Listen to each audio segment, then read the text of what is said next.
Welcome to Flat Earth Debate, Uncut and After Show. I'm your host Nathan Oakley, and if you are new to this channel, or you've not done so already, then be sure to subscribe, hit the bell notification icon and join button to keep up to date with the Flat Earth Debate. If you would like to support the channel, there is a super chat that runs alongside each of these shows while they premiere. There's also a PayPal, Patreon and crypto link in the info box below the video. Speaking of Patreon, I'm going to do a quick shout out to all of you who do support me on Patreon, so a massive shout out, thanks and appreciation to Bose Nail, Justin Duso, Joseph Pissarro, Samson, Maris, Hairy Blade, Mobile Max 777, Neo the One, Lost Cat FE, Rob W, Open Minded, Reese Pound, Del West Watson, Mike, Muted, Dick Earth Skeptic, Chris Hillman, NA Literalist, Maria Neelands, Unbelievable Productions, Blue Ridge Ranger, Rob H, Nathan Thompson, The Real Gabster, Windrider, Liam Nedrick, Erwin Jennisons, Abraham Mohammed, Dave Rakia Gafford, Naibai, Adrian Quintana, Skeptic936, Life is Short, Fireball X, Felix Hung, Texas Mike, Edwin Johnson, Kirsten Smith, Alexander Main, David Wayne Foster, and Dank. So another massive thank you to all of you for supporting me on Patreon. I'll raise the mic on whoever is in Discord and G+, so you can enjoy their conversation while I set up for today's live show. Hello. Yo. How's it going? Good. I'm loving the intellectual distancing thing, Nathan. That's all credit to Arwin. So I came up with the Coriolis virus, and Arwin came up with the intellectual distancing, which, if I'm honest, the intellectual distancing part, even though it's a segue off Coriolis virus, I think is even more genius, don't you? It's brilliant. I was listening to it. You were live 1 till 2. I was listening it between 2 till 3 yesterday. Might have been 3 till 4. Which I can't remember which way around. It was just after. I wasn't quite live. I was just after it. It might have been even on DVR. Because I started listening to it, lost signal because I went rural, and then picked it back up again after I'd been to the hospital with the missus. And then I was listening to the end of the show, but you'd finished by then. Basically, I was listening to Arwin describe it, and I just thought it was ace. Yeah, so did I. I credited him at the time. I was like, that's absolutely genius. Intellectual distancing. Hey, Flatsoid. Hello, how's it going? Yeah, it's going well. Yeah, hope you're keeping your intellectual distance, Flatsoid. Wouldn't want anybody with the... Oh, no, you're all right, actually. He's immune. You understand that you can't have gas pressure without a container. But I was listening to it yesterday. Yeah. Brilliant. Arwin's analogy is brilliant. It only afflicts globe heads. Yeah, you see, you have to have some kind... You have to have some kind of cognitive dissonance for it to affect you. Cognitive dissonance at the minute. When I thought of it, it was more trying to tie in Virus, the person, or the character, or whatever you want to call him, with a title for a video. And then it suddenly came to me. I'm like, well, why not the Coriolis virus? Just call it that. So, you know, in some small ways, Virus being on the panel has contributed towards me thinking about that. Akum Virus, as his full name goes. But yeah, that helped. But yeah, I've still got to, like you are, take your hat off to Arwin and go, you know, on the fly. That's genius. Hey, 10th man. Hi, good morning. Just talking about intellectual distancing. Oh yeah, that was great. Oh yeah, I was listening to it in the car yesterday. 10th, I've been in the hospital with the missus, and where the hospital is that she goes to is rural, so there's no like three. Lost it whilst I was in the grounds, and then caught it back up again as I came away from it. And I was on the way home, and I was just laughing. It's brilliant. It was. We had a good laugh in the after show about it too.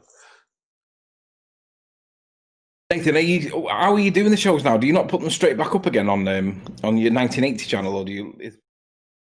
So they go out live, and then once the after show is finished, in other words, as soon as I can do administrative tasks, I unlist the live show, and it gets re-released once it's been approved by YouTube, because for some reason now they screen all live shows.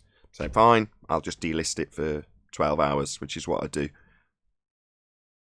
So, but DVR works still, right? You're allowing DVR to work. Yeah, so generally speaking, after the live show finishes, there's going to be at least 40 minutes, approximately, that I'm not going to delist it. So it is unlisted, but it's not unavailable, if that makes sense. as opposed to once I schedule it, you can't find it at all because it's scheduled, and then it will appear in the listings at 2 a.m, 12 hours after it's gone out. So that's what I do. Basically, yesterday, if you didn't have a DVR enabled so that we could go back, when I went to the hospital, I wouldn't have been able to listen to the rest of the show. Not till midnight or 2 a.m, no. You keep cutting out, by the way. I don't know if you're just far away from your mic and it's gated too heavily. Anyway, yeah, you can't see it if you haven't watched it live, but if you have watched it live and you happen to join 20, 30, 40 minutes in, then you can still watch till the end because, you know, the DVR functional. That's why I will hold off. So if there are people who joined late in the live show, they can still scrub back, go through it, whatever, for about, say, an hour after it finishes live. But after that, it just gets scheduled to come out. And as soon as you schedule it, it turns it off until it comes out. Nathan, you might want to consider doing something a little bit different with regards to your website, in the sense that if you have a chat room set up onto it so that you can have chat, run it in YouTube, but run it on your website as well, so that the chat on your website is where most your channel, I don't know whether it's good or not for you, but as a backup in case YouTube goes down or you get kicked from it for some reason. Yeah, I've got all that in place. There's a forum. It's not a chat feed, but how to do a chat feed, I'm sure that wouldn't be too much of a task should it be required. Everyone keeps telling me I need a YouTube backup plan. It's like, well, I've been in a position where I've had to sort it out with William and get it all organised, and I've done it. So should the worst ever happen again, I've got a backup plan in place. I've got my website. It's capable of having video content put on it. At one stage, it had all of the video content on it, amazingly. The amount of bloody bandwidth that site was taking up is unreal. But there we go. Anyway, so yeah, I've got that all sorted, thanks to a very, very kind person approaching me when I was in dire straits.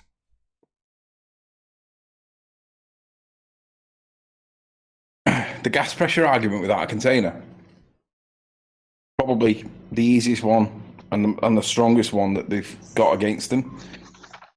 They can't accept the gas pressure exists. They want to talk about the gradients always, never the gas pressure existence in the first place. I just love it. Yeah, and they've got their gradiated layers without any separation between their gradiated layers, haven't they? I can't remember who it was. I think it was John in the Discord server pointed it out to me the other day. It's like, yeah, but if you look at one of their diagrams, they've literally layered it up, right? And it's the pressure of one pressing on the one below.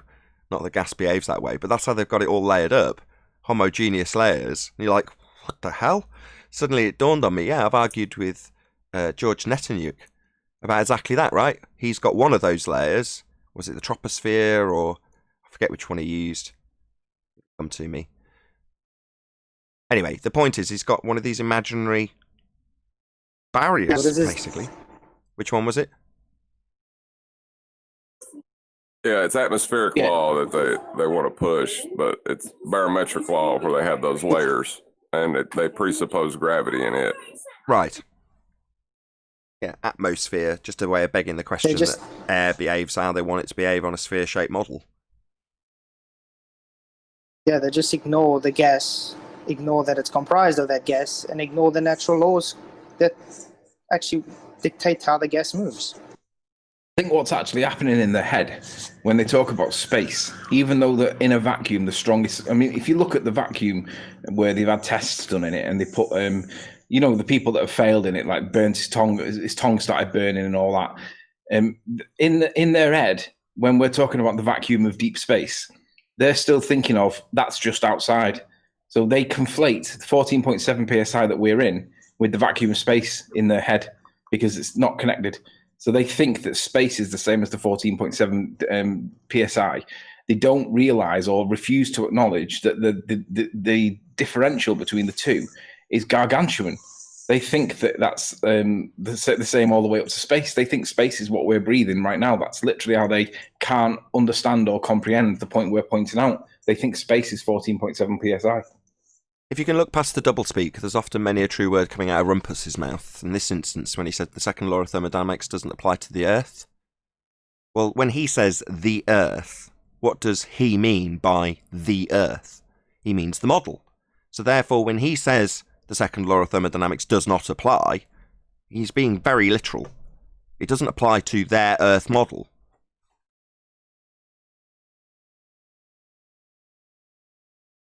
Or to put it another way, I can see it that. can't be applied because we don't live on a model. Yeah, I want to Yeah, tell people as well that when they talk about, they criticize me personally all the time. I'm sure others get it, but arguing about semantics, I correct them when they say semantics. I say it's not really semantics though. It's more like definitions, because like words do have the meanings, and when it says differential without a barrier or a membrane of some kind, then that's a violation, and they don't seem to understand it. But I correct them when they say semantics, and I just say definitions. That seems to piss them off even more.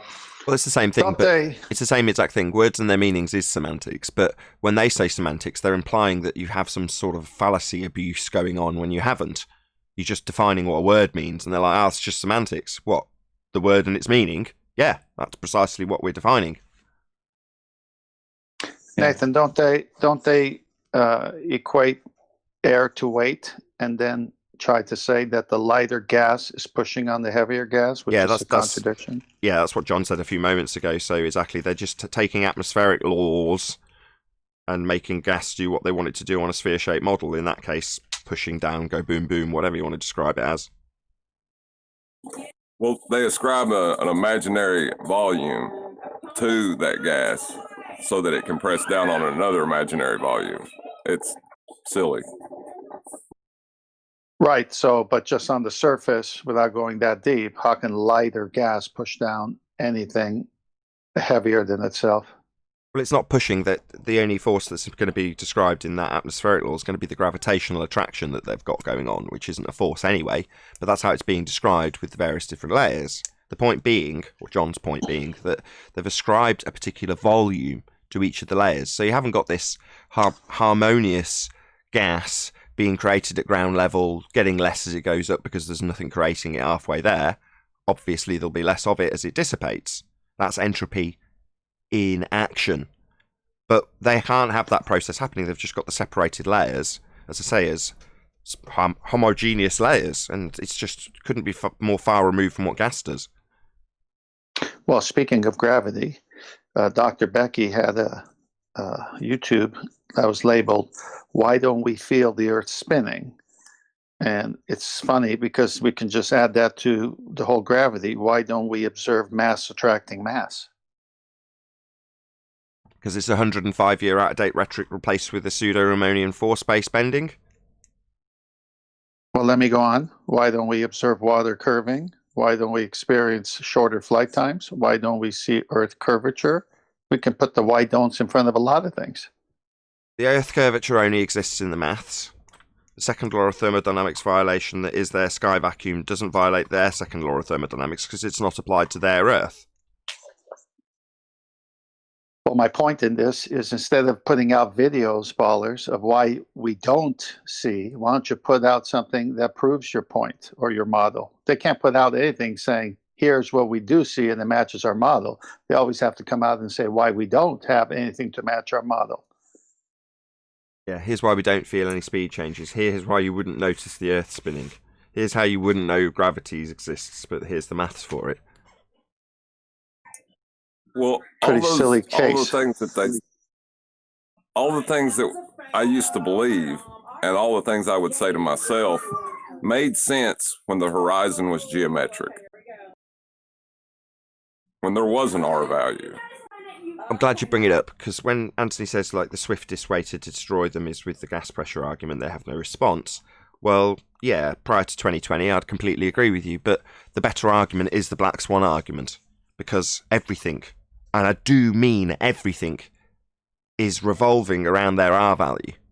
And without it, they've got nothing, literally nothing. You don't even need necessarily to go to the sky vacuum, because the sky vacuum has Earth as a sphere moving through it at a given rate. Well, that all starts with R as well, really. So does the distances through the astronomical values that they give the lights in the sky. That all started with the R value too, to derive the values by assuming Venus is the same size. So in other words, it's all about R. Yeah, as long as I had R, I could believe. Yeah, I totally agree. It's as long as you can justify in some small way begging the question of an R value, then you can justify it with the mathematics and the correlations, but based on the maths and the models. and you can justify it. In your own mind, you can justify it. As soon as the horizon stops being physical, you can no longer derive a tangent, you've no longer got an edge to block boats, and you've no longer got an R value. Well, that's the end of the model. Forget about space. All you need is the black swan. That said, in a slapdash, only got 30 seconds to blow someone's mind, gas pressure every time, right? Yeah, gas pressure. I mean, can you think we can all remember when we had that conversation in school, and we were talking about gravity and how the ball sucks the oceans to it in 360 degrees, all directions, all of the time. And then there's that kid that says, "What happens if? Why does the water not fall off?" And then the teacher re-explains it, and then we all understand it. Imagine that conversation was replaced with, instead of having gravity and balls and sucking and oceans, imagine that whole conversation was, this is gas pressure, this is a vacuum, the two cannot conflate next to each other, they cannot coexist next to each other. And they never mentioned gravity at all. They just literally just talked about gas pressure not having the ability to coexist alongside a vacuum without some kind of membrane. That would fundamentally rewrite everybody's brain, because they wouldn't have the conversation about gravity. They would have the conversation about the second law of thermodynamics, and they would realize that we must be contained just by that one conversation alone. If the kids were taught like that one difference, it would be a stark, massive difference between the way, obviously we all got taught the same shite in school, but it would just be brilliant if they didn't have that conversation and it was replaced. Yeah, I just don't necessarily agree based on seeing previous moon debunkings and people who have accepted that it's untenable as a position to hold, that you can travel to that light in the sky. But in those arguments, yes, they didn't have you can't have gas pressure without a container, we wouldn't be alive if they travelled through a vacuum, etc., etc., part of the argument. But by the same token, I still saw plenty of people, Joe Rogan being one of them, who went on to justify why, well, they might have a fake space program, maybe what they're telling us about space isn't real. Well, we're still a sphere, though. You can easily still beg the question, even if you think NASA are lying about space. Yeah, but if you don't have the conversation in the first place to plant the seed that we might be living on a ball, then where would you get the planting from? Because that seed wouldn't be there then, would it? I know, I agree. From that point of view, yeah, if you don't indoctrinate someone with nonsense, then there's never an issue. If you've not been indoctrinated into whatever cult, then who cares, right? You don't need to worry about the cult and whether or not you're going to be affected by it. You've never been indoctrinated. Well, in the same respect, if everybody wasn't indoctrinated with the idea, the philosophy, whatever you want to call it, about being on a sphere, then no, we wouldn't be here, though, would we? No one would even be concerned about it, and occasionally someone might bring it up. Have you considered that the Earth might be a sphere shape beneath us? And people would laugh at them because it's absurd. Weird how the mind works. Like John's show yesterday. I was listening to John's show and he was saying when they show the horizon and they show the horizon as level and they make it a curve in their head, the same is true conversely.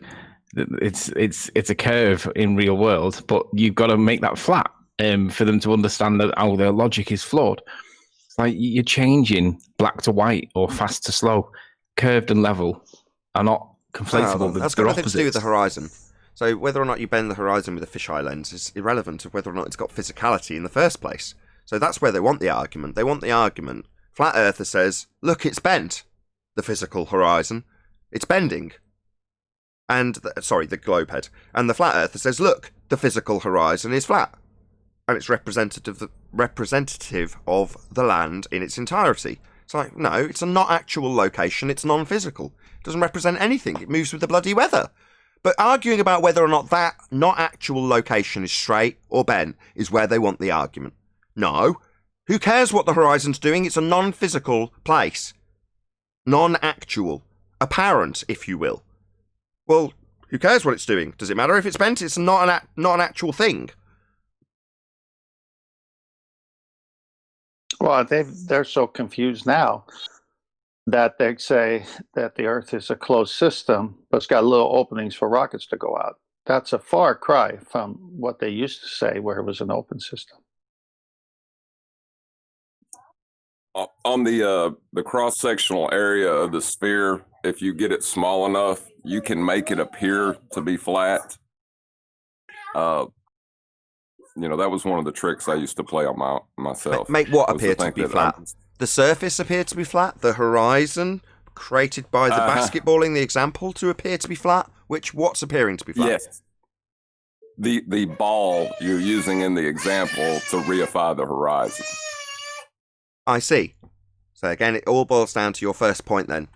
Only if you can reify the horizon into a physical, geometrically capable of being measured location can you reify the ball by way of an R value. If you can't derive an R value from a physical obstruction, called the horizon in a globe model, an edge to a sphere that's blocking things, well, once you've let go of that, because it obviously isn't a real location, it's a not actual apparent location, doesn't have any physicality, suddenly your whole idea of deriving an R value and extrapolating out the distances to all the lights in the sky falls on its arse. Well, isn't this similar to... Sorry, John. Go on. I was just agreeing with Nathan. That's the foundation of everything is R. And that's, as long as you can beg the question of R, you can believe anything about the globe. But I must bring back Brian's excellent work on the tangent plane and the Cartesian coordinate system, where they have to only do it from one tangent plane that keeps moving. So if you imagine a sphere, and as far as the human eye could see, it looks flat, and there's your plane. But then a guy away from you has the same issue. And so now you got to move from where you are to there and move the plane over there. So they're always measuring off of a flat plane, but can't be more than one place, and their sphere model, which destroys it. Exactly. Got to assume that the horizon's physical to create a tangent. So in the word tangent plane, hey Brian, by the way, you've got their assumption of a physical horizon capable of deriving a tangent to get their centre of the Earth measurement. Al-Biruni's claimed to have done exactly that. It's very easily documentable. And when they say in the citations that he's not accounting for refraction, there's a good reason for it. If he was, you wouldn't be doing geometry anymore, because you'd have a bent line rather than a tangent line. You need a tangent, which would be a straight line to the edge of a sphere. And if it's not the edge of a sphere, it's a non-physical apparent location, that would be the horizon. How are you going to draw a tangent to it? How are you going to say that your surveyors have automatically assumed the Earth's a sphere because they've got a tangent to the horizon to then measure their plane? That's what a tangent plane is. Measured flat, assumed spherical. Tangent bit being the assumption. Well, you've got to have a physical horizon to do that, and they haven't got one anymore. They never did. That's where the blag began. But wouldn't Rumpus argue that the amount of refraction up at those high elevations is so negligible that it's not even worth it? You can assume that the line of sight would be straight, not curved. There's always refraction. Therefore, there's never a tangent. End of story. You mean, when you say refraction, you mean 7/6R, right? No, it doesn't matter at this stage in the mathematical argument. What's a tangent line, Anthony? Straight line that touches the edge of a circle. What is a line that has been refracted best described as? Bollocks. I need to answer. I'm sorry. I need to answer this. One sec. I'll answer for you. Deviated from straight. So if it's refracted, it is not a tangent. Fact. There's no getting around that. There's no, well, I don't mind just not assuming that my bent line's just going to be assumed to be straight. No, it's not. Either you're drawing a straight line to a physical point, or why would it be capable of refraction in the first place? Well, that means it's not actual anymore, so it's no longer a tangent point if you're having to worry about, oh, well, it's only a little bit of refraction, or, well, it's only a little bit not a real position that you're measuring then. It's only a little bit not a straight line anymore. Well, that doesn't work. Geometry is very basic. Straight line to a point, edge of a sphere, that's your tangent. If it's refracted, it's no longer the edge of a sphere. If the line's refracted, deviated from straight, it's no longer a tangent. So you haven't got a tangent point and you haven't got a tangent. Well, you're not doing geometry anymore, that's for damn sure. And that's where the model dies, because they require the geometry.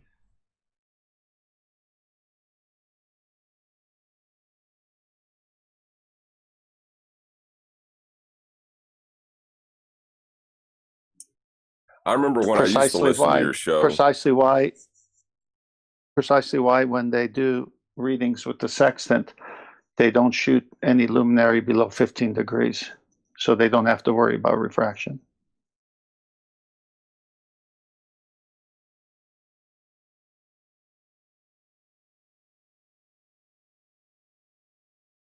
Globe died the moment they said they couldn't see a geometric horizon, because that's what they're claiming. They're claiming it's a geometric horizon. That's the necessity that their Earth curve claim comes with. And as soon as they say it isn't that, well, it's not your Earth curve anymore then. It's not geometric anymore then. Doesn't matter how much they say, well, it's a little bit geometric. No, it's not. Refracted doesn't mean straight.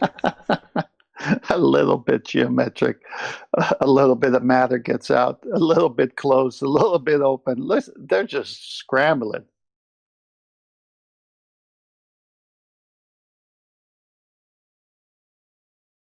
Yeah, Andrew Thomas Young's picture of donkey-dick geometry, where they claim they've got a line of sight to a position they cannot see, and that would be the geometric horizon. So deriving lines of sight means you can see it. It's just a way of double-speaking their way around not having the geometric physical sphere-edge horizon to block boats and buildings in the distance because it's refracted, therefore they can't derive an R, but they'll assume the R value has refracted the horizon, so they can back-engineer in the R value to derive the R value when they're measuring it, with a refracted bent line to a non-physical tangent point. It's a cluster screw. Absolutely annihilated. Worse. The globe is dead. More than dead. Andrew Thomas Young admits that all of his refraction calculations were done over a flat surface. But if you want to make it work on a globe, we have to take geometric considerations. So how do you take your raw material that wasn't even done on a sphere and then say it was done on a sphere? You just assume a sphere like they've done all along. It's just a way of increasing the size of the spiral with their begging the question. Just expand the spiral one more stage. Just beg the question one more time. Not good enough to just assume Earth's a sphere and they can derive a tangent point for it. When you point out you can't and they've got a non-physical location, they say, well, we assume the sphere that we're assuming bends the light at the rate of the sphere to move the tangent point so we can measure it with a straight line that isn't straight. It's actually bent and we can't see the point we're measuring. And that's all good because it's only a little bit of refraction. It's only a little bit non-geometric when we take our geometric measurement. That's their argument. It's absolutely pathetic. This is why I don't lose much sleep over this subject. And I'm sure they do. Because that's going to leave you twitching if you're a globehead. The "in are you trust" thing was when you used to say that before the Black Swan, before I kind of figured out what the arguments actually were. That used to make me so mad. I was like, I'm not trusting in anything, you know? Like, I thought it was real. I really thought it was real. Yeah, we already know we're on a sphere. Hear them cry. What? So what you're saying is, because you automatically assume your cult following is correct, you're going to beg the question in your example, and your justification for the logical fallacy is that you already know, i.e. the definition of the fallacy, to beg the question, to assume one's outcome, to already know you know, before you've done anything or made an example. Well, they say, well, because I already know, that justifies my begging the question fallacy. And so it went on until 2020. We had to get right in there, work our way through their actual claim, utilising their assumption of a sphere and an R value to derive their physical horizon and smash it to in the middle of next week.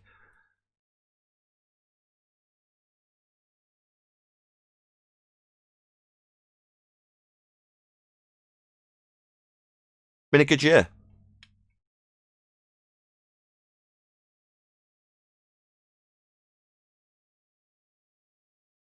Maybe they could have done with something extremely distracting.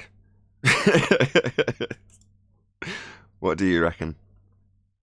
It's 2020 for anyone watching this after the fact. Is nobody replying because they think I'm going to start a live show any second? That one, nobody's responding. Yeah, that's what I thought you were doing. Fair enough. I'm actually going to start the show now, so...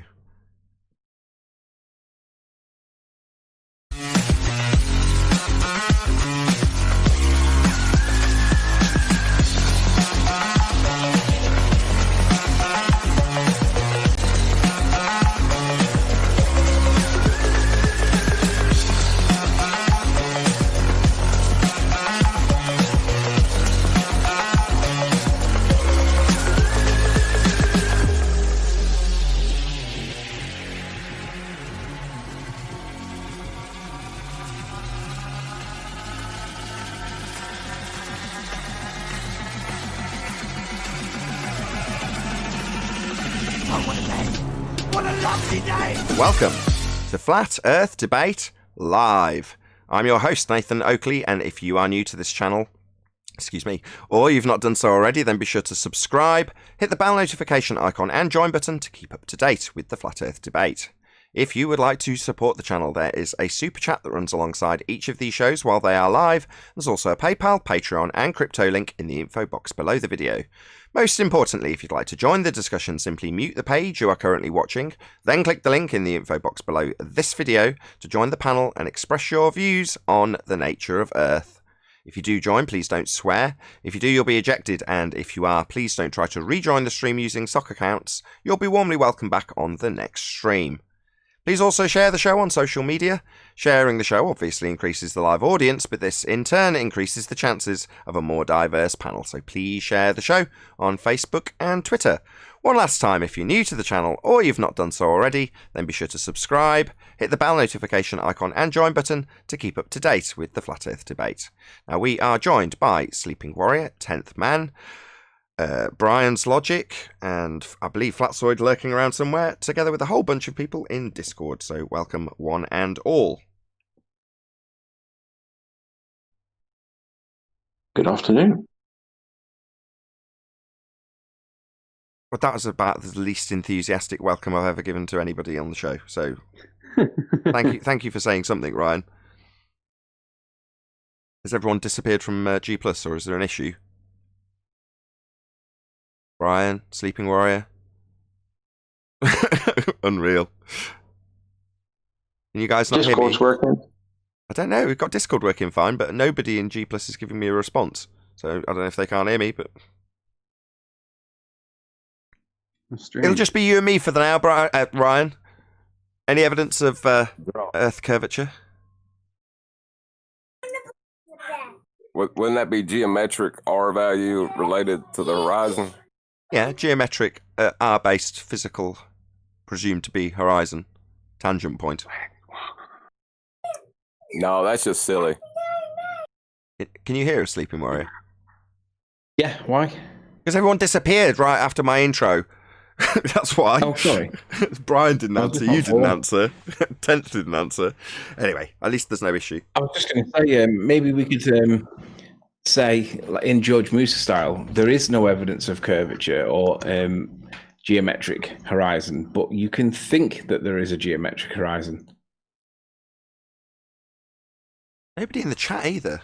It's a very weird day. Check 1, 2. Can you hear me? Yeah, we can hear you now. Okay. Any evidence of axial rotation of the Earth-based variety? None whatsoever.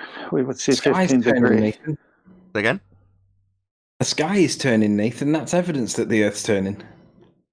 That would be a Coriolis claim, though, wouldn't it? Yeah, but that's the evidence that the Earth's turning, because the sky's turning in two places, so that means that we must be a ball. No, that would give us a shortened flight time if we were travelling west, because Earth would be rotating underneath. Now, have you never heard of conservation of momentum, Nathan?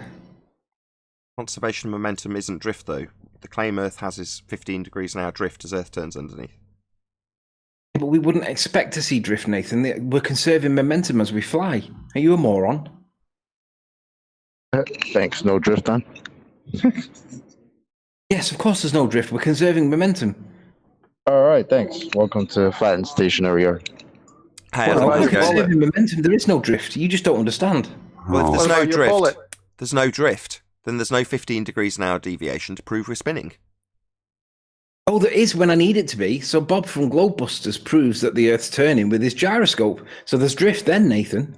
No, they claim Bob proved Earth turns underneath at 15 degrees an hour, which would cause things to drift apart. In his example, a gyro drifting at 15 degrees an hour, because it's claimed by them, not Bob, that Earth turned underneath the fixed frame of the gyro. Well, if Earth turns underneath pendulums and gyros and footballs and bullets, it turns underneath drones and hot air balloons and helicopters and aeroplanes, and that would shorten flight times when travelling west. I see, but it's very convenient for me to argue that Earth's turning, and Bob proves it with his gyroscope, and then ignore the fact that the planes don't turn they don't show the drift. So I'm going to argue it both ways, Nathan, because it suits my argument. It doesn't suit your argument. It's just a contradiction in terms. If you're going to claim Earth turns underneath Bob's gyro at 15 degrees an hour, not that it's Bob's gyro anyway, but nevertheless they call it Bob's gyro, then you've also got Earth turning underneath to move the sun. That would be the same apparent 15 degree an hour deflection as you turn underneath the sun. It's the same exact claim. Well, therefore you've got Earth turning underneath. Well, let's think of an example that's got a good citation. A football that leaves a football field to move through a goalpost that's turned underneath it. That's Earth turning underneath a football as claimed by Neil deGrasse Tyson. Same exact claim they lay at Bob's door. But that would shorten flight time. So if you're in a blimp above the stands watching the game, you're in the same frame of reference as the football. Therefore, Earth should turn underneath the blimp. And it doesn't. But Nathan, if I argue it both ways and double speak the audience and confuse the shit out of them, then I can make it sound like I'm winning both times on my arguments because that's what I need to do. Yeah, until we point out that you've got a claim of drift, and Netflix has made it very clear to your general Joe audience member that the claim is Earth turning underneath at 15 degrees an hour. Now, in recent days, they've tried to avoid saying the Earth turning, Earth turning underneath bit. Well, I don't mind highlighting that here, that's their claim. Earth turning underneath at 15 degrees an hour. Okay, well, that means that flights would be shortened in their duration when travelling west. Charlotte, North Carolina, to Los Angeles would take an hour and a half if Earth turned underneath at 15 degrees an hour, and it actually takes 4.5 hours, because Earth is not turning underneath, as a second reference frame to give you Coriolis drift. That would be you observing that same flight seem to drift as you watched it. Well, that's from the ground Coriolis claim, and the only way you have Coriolis is if you're on the rotating reference frame, turning underneath stuff not attached. Now, the Globers will immediately start justifying what planes do when the Coriolis effect is observed as you turn underneath.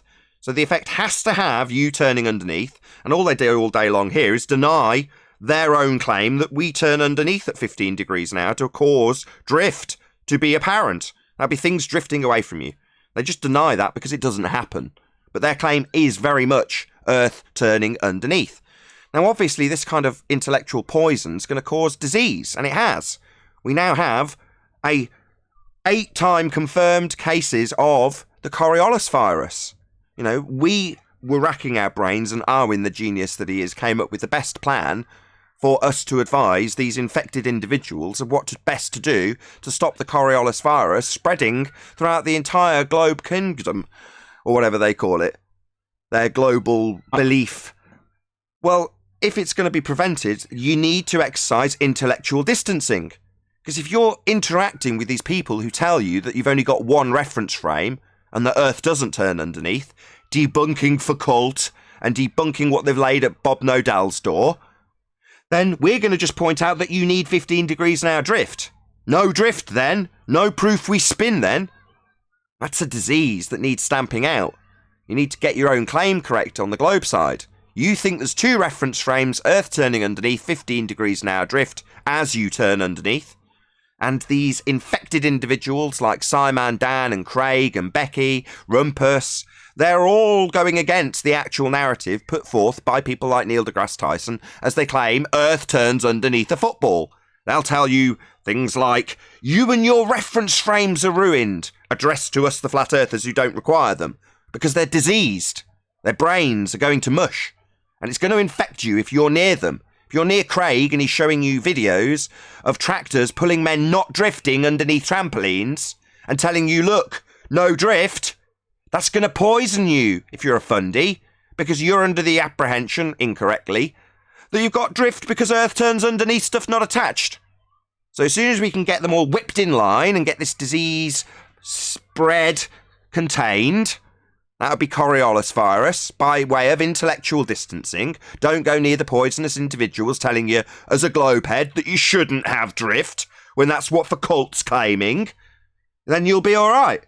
You can just come here to us, tell us, yeah, we think Earth turns underneath pendulums and gyros and bullets and footballs, only for us to point out that that would shorten flight times, therefore it's nonsense. That's the order of things. We'll get there, but we've got to stamp out this Coriolis virus first by way of intellectual distancing. Big shout out to Arwin. ARWIJN. Early bird now before every debate. Subscribe today.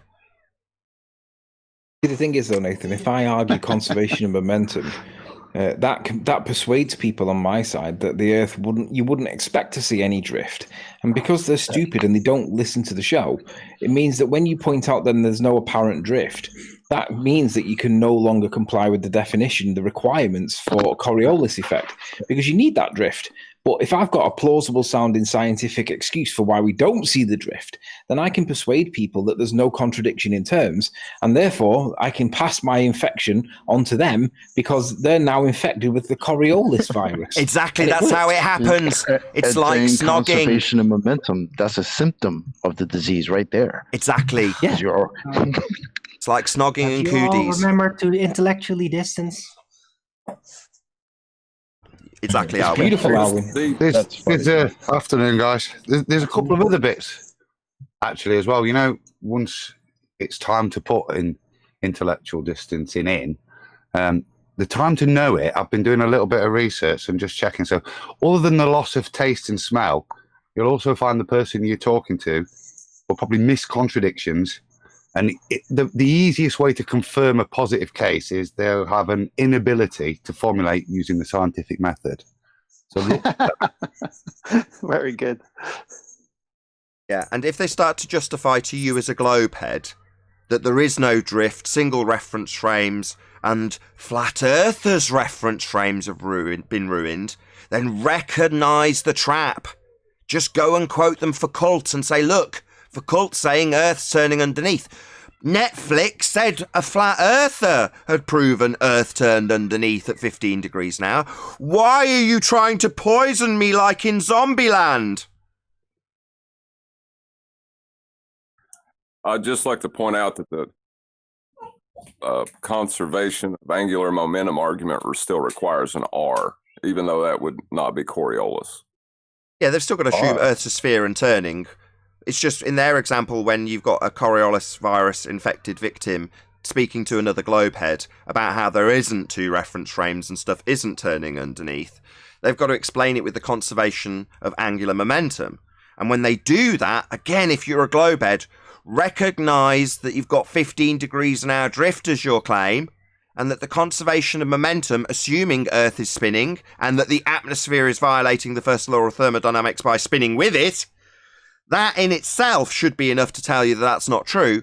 But remember that if there's only one reference frame and stuff isn't supposed to be moving apart at 15 degrees an hour, then there'd be absolutely no difference between a stationary Earth and your assumption of a turning Earth. Neither give you drift. And to prove you're spinning, you need 15 degrees of drift. So just, again, to reiterate, this is mainly a word of warning to globers, to intellectually distance yourself from those people who clearly have the Coriolis virus and assert that globe heads and their claims don't involve Earth turning underneath at 15 degrees an hour. And start talking about, if you hear the words conservation of momentum, no, you're dealing with a patient in waiting, and that they need to be committed somewhere to get treatment for the Coriolis virus quickly. And you need to immediately exercise social distancing by way of intellectual distancing. Yeah, that's the key point. If they say conservation of momentum, they're trying to argue against the drift that's necessary to demonstrate Coriolis force. You can't have both. You can't argue conservation and expect drift to be there. That debunks their model, guys. Yeah, that's it. That's the clincher, isn't it? That's the way to spot somebody infected with the Coriolis virus. If you hear the words conservation of angular momentum, you know you're dealing with somebody who's infected with the Coriolis virus. And immediately express your dissatisfaction by way of intellectual distancing immediately. What Can kind I of say- is there a vaccine unclean? available? Hang on, is there a vaccine available for this condition? Because I'm hearing talk that there's a vaccine available. Yes, there is. But I'm not quite sure what the vaccine Yes, is. Doesn't that's matter. correct. There is. That There little is. outbreak monkey is still running around. No, there is. SciManDan's, the outbreak monkey. After epidemiological studies, it's transpired that flat earthers are immune to this disease. So you don't actually need to get a vaccination. You just have to appreciate that the Earth isn't spinning, and that their claim of conservation of momentum, that's the infected people with Coriolis virus, when they say that, they're not actually presenting you with something that could prove we spin. And when they tell you that flat earthers' reference frames are ruined, just see it as what it is. It's the Coriolis virus manifesting itself verbally. Intellectually distance yourself from that person immediately. Side effects may include critically thinking, common sense, things like that. Oh, of becoming a flat earther? Oh, yes. Globers asking flat earthers to explain their globe claims has to become the new normal. Yeah, it does. Well, how would you get there to be adrift on a turning Earth and spinning? You say Earth turns underneath. It's like, no, that's clarifying your claim. That's been the new normal for a while, though. Like we've been asked this year, why would we expect to see the geometric horizon, aka curve of the Earth? Well, what's interesting is that. Well, let me finish. What's interesting is that they want to believe that space-time bending causes an effect called gravity, right? But they don't want to assign any effect to a physical Earth turning. Yeah, see Dr. Becky saying, there's nothing to see here. You wouldn't even know. Couldn't detect it. There's nothing to see. Imagine being in that position, like having to argue for the existence of something that would be self-evident and obvious, right? But in order to argue for that thing to exist, you have to argue how it doesn't exist. No, you don't have to argue for it at all. No. You don't need to argue it at all, because where are you going to be arguing and who are you going to be arguing with if you're a globehead? Well, you're going to be arguing with flat earthers. In which case, don't concern yourself with the argument. Concern yourself with gaining the trust of the person that's left the cult. That's what you need to do. Yeah. How's that working out, guys? Dr. Becky's a great example of how delirium sets in if you are infected with this virus. I've seen she's popped up on 60 symbols yesterday. I put it in Master B with a title, a real scientific title, Burping Black Holes. That's the new explanation from a professor that the way in which black holes form now is basically the universe burps supermassive black holes. This is the level of delirium these people descend to hold their paradigm together. It's worrying. I saw her put a post up about how she was giving a speech on how black holes affect matter in space. And I asked her what observed phenomenon and what was the hypothesis. I asked her what was it. Obviously, I got no response, but I got a load of ball earther trolls hating on me because I'm pointing out that she's pseudoscience because I did a hashtag pseudoscience. But I mean, it's so easy to trigger these people, especially Dr. Becky, because all of her work is theoretical physics. None of it's got any scientific credibility to it. Yet she's got a PhD in it. People just look up to her and fawn over it. It's embarrassing. Even 10 fawns over her. Hold on, guys. Let's have a quick listen to what she's got to say. You add more mass to the black hole. But there's also a link between the size of the black hole and the middle part of a galaxy. So if you picture a galaxy, it's got that sort of disc shape, and then it's got this center. Ugh, God, I can't stand her. Wow, that's crap. Sorry, I got distracted. Now, you might have thought, well, that would have been a really obvious thing to do. But they're very, very rare, these galaxies. We first... Oh, right. This is very rare. Thanks, Becky.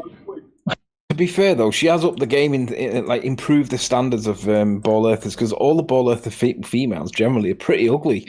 But on our side, oh my God! Shut up! Someone kick him out. Ad hom. Or ad fem. I just don't know how you can say the universe is belching. I don't get that. It doesn't bother me what gender she is. It doesn't bother me about anything about her. If she's ugly, good looking, it doesn't make any difference. What does matter is when she starts telling her own side that there's nothing to see here when it comes to detecting the Earth turn that we're supposed to have, demonstrated by their side with a 15 degrees now turn of the Earth that would shorten flight times. That's a problem. Maybe she needs to schedule an interview with Smoking the Grass Tyson. Yeah, well, that's the video. I talk about it. That's the video I put up. So the title of the video, thanks to 10th Man to the title, was Dr. Becky versus Neil deGrasse Tyson. You know, the fight that stopped the Earth turning. Because that's what it is. Becky saying nothing to see here. deGrasse Tyson saying, I saw an effect of the turn of the Earth with my own eyes. Did you say the fight for the Earth turning? Battle for the Earth turn. I saw it, really. No, there's nothing to see here. You wouldn't even know. That's my Dr. Becky impression. That sucks for Neil Smoker deGrasse Tyson's little quick calculation that he did to figure out that the Earth was rotated a certain way so that the football could go into the field goal. That's real nice. No, according to Becky, nothing to see here. You wouldn't even know. Any evidence of the R value, Earth radius? Black Swan took care of that. Dr. Becky ever directly addressed that? A lack of geometric physical sphere edge horizon. Well, she's utilising Kepler's third law. She's assuming Venus is the same size as Earth. So she's definitely got it in her rhetoric. It's definitely utilised by her. Whether or not she mentions the fact that they've got this presupposition that's been debunked by flat earthers by way of annihilating their claim we have a physical sphere edge horizon that they can derive tangent points for with its physicality by way of straight lines that are actually bent. Well, I doubt she'll have addressed that. She'll just assume, like all of them, they're fundies with a cult. Any scientific evidence of gravity? Not from Nottingham. Scientific evidence of gravity. I think Fight the Flat Earth's current position is that he accepts it's not a force. He accepts that it's now an apparent force. Scientific evidence for an apparent force? Didn't he say when we call gravity a force, we use it colloquially? Hold on. An apparent. Yeah, that's because semantics kills their argument when you realize it's not a force. But then he went on to say the force of gravity creates the force of gravity. So yeah, he also said a closed system is an open system because if little bits of matter can get through, which it does in the Earth's case. Did I actually shout out truth in your face? I think I read out a super chat, but didn't actually thank him for the super chat. Thank you very much for the super chat, truth in your face. Subscribe today, it's a good channel. But if it's an apparent force and not an actual force, this supposed new variety of gravity, does that mean that it's kind of like an apparent deviation and not an actual one? Is it? Oh yeah, what they're doing. Turn gravity into Coriolis now? No. Clay it? No, because apparent means you'd actually see something. Appearing, but not actually. So in the case of the horizon, we do have a horizon. There is an actual thing that you can see. But the thing that you see in... bad wording, isn't actual, it's apparent. It's a non-physical, non-actual location. Therefore, appearing, but not actually. That's apparent. Well, no, you don't have any apparent gravity. What's apparent about it? Let me address Arwin's last question. What they're doing is they're playing on the fact that because there's an apparent acceleration, that means they can treat it as a force. The problem is, when you look a little bit further into Einstein's general relativity, the geodesic path remains straight. When it says apparent force or apparent acceleration, it's because what we call perspective or refraction. It's not the real thing that we're seeing. We're seeing something else. And that is what we perceive to be an apparent force. But Einstein makes it clear the geodesic path remains straight. Therefore, there is no acceleration. It's perceived only. Well, if there's no actual acceleration, then you haven't got anything pulling or pushing on something. So you haven't got any force pulling or pushing, but you think you have because it's perspective or refraction or any other nonsense. But the reality is the geodesic path remains straight in general relativity. The force that we perceive and the acceleration we perceive is not real. That's the key bit. So an intellectual distancing warning for all of you in the chat, as SciManDan's, someone affected with the Coriolis virus, is currently infecting our chat room. I've asked him if he's joining via Discord, Nathan. I'm waiting for a response. The outbreak monkey's here. Is he not taking seriously the intellectual distancing? Should we send in the police? I don't know what we should do. I mean, obviously, if you're a flat earther, you're going to be immune to quotes like, you and your reference frames have been ruined, when Foucault's claiming Earth has 2 reference frames and one of them is Earth turning underneath. Obviously, if you're surrounding yourself by people who are infected, which is highly likely if you're a globehead, then you're inevitably going to become infected with the same virus Dan has contracted, which would be the Coriolis virus. To assert that flat earthers who don't require reference frames have had them ruined, that's going to be a bad day for you if you're a globehead and you come in contact with these people. So intellectually distance yourself from SciManDan. Yeah, it's. I think SciManDan's in the same category as the Rumpus. They're categorised as super spreaders. So it's ad homing us, talking about us having no jobs. So SciManDan, you are infecting the globe-believing community with an incorrect notion that that would be flat earthers, reference frames we don't require and don't need to make any claims about, Coriolis, have been ruined when Foucault claims 2 of them, Dan. Now, you are infectious. You are causing the people in your own community to be under the apprehension that reference frames you need are ruined, Dan. Let me just ask Dan 2 questions. Number one, Dan, you say he finds it hilarious that a group of guys with no jobs thinks they are cleverer than Dr. Becky. What is your job, Dan? And secondly, the trampoline guy that getting pulled by the tractor, Dan, you argue that conservation of momentum is the reason why we don't see any drift, but fail to realise that the drift is necessary if we are Coriolising. So where is the drift that is required by the definition of Coriolis? Oh, there is none. Therefore, the Earth cannot be turning because we need to see drift, and we don't see drift with planes, do we, Dan? Why? Yeah, why, Dan? You say whatever you say, Nathan. Lol. Yeah, good dog. That's correct. Whatever I say you have become infectious and are infecting your own community by saying you and your reference frames are ruined and showing examples with no drift, Dan. So thanks very much for backing our argument that you and your reference frames are ruined. I just have one simple question for Dan, the coward, who inevitably will not answer. Does Earth turn underneath the Foucault pendulum as a second reference frame? Or are they ruined? Which is it? Are the reference frames claimed by Foucault ruined, Dan? Hey, by the way, Outbreak Monkey Clown Show. No jobs. I'm at work every day doing this. Building a $50,000 machine, buddy. What are you doing? Don't sink to his ad homs. He's being asked. Given that he states, quote, you and your reference frames have been ruined, end quote, Simon Stuttering Dan, why you're debunking Foucault? Do you not understand that Earth should turn underneath Foucault pendulum in your globehead claim? Because you're saying the reference frames used by Foucault are, quote, ruined, Dan. Now that makes you infectious. You are ground zero for the Coriolis virus. And we suggest our audience, if they're globeheads, exercise intellectual distancing. Because you're telling them reference frames ruined, and that's what Foucault is claiming, you bonehead. See if he addresses me or ad homs again. Dan, does the Earth turn under Foucault's pendulum as a second reference frame you say is ruined? Is Earth turning second reference frame under Foucault? Simple question.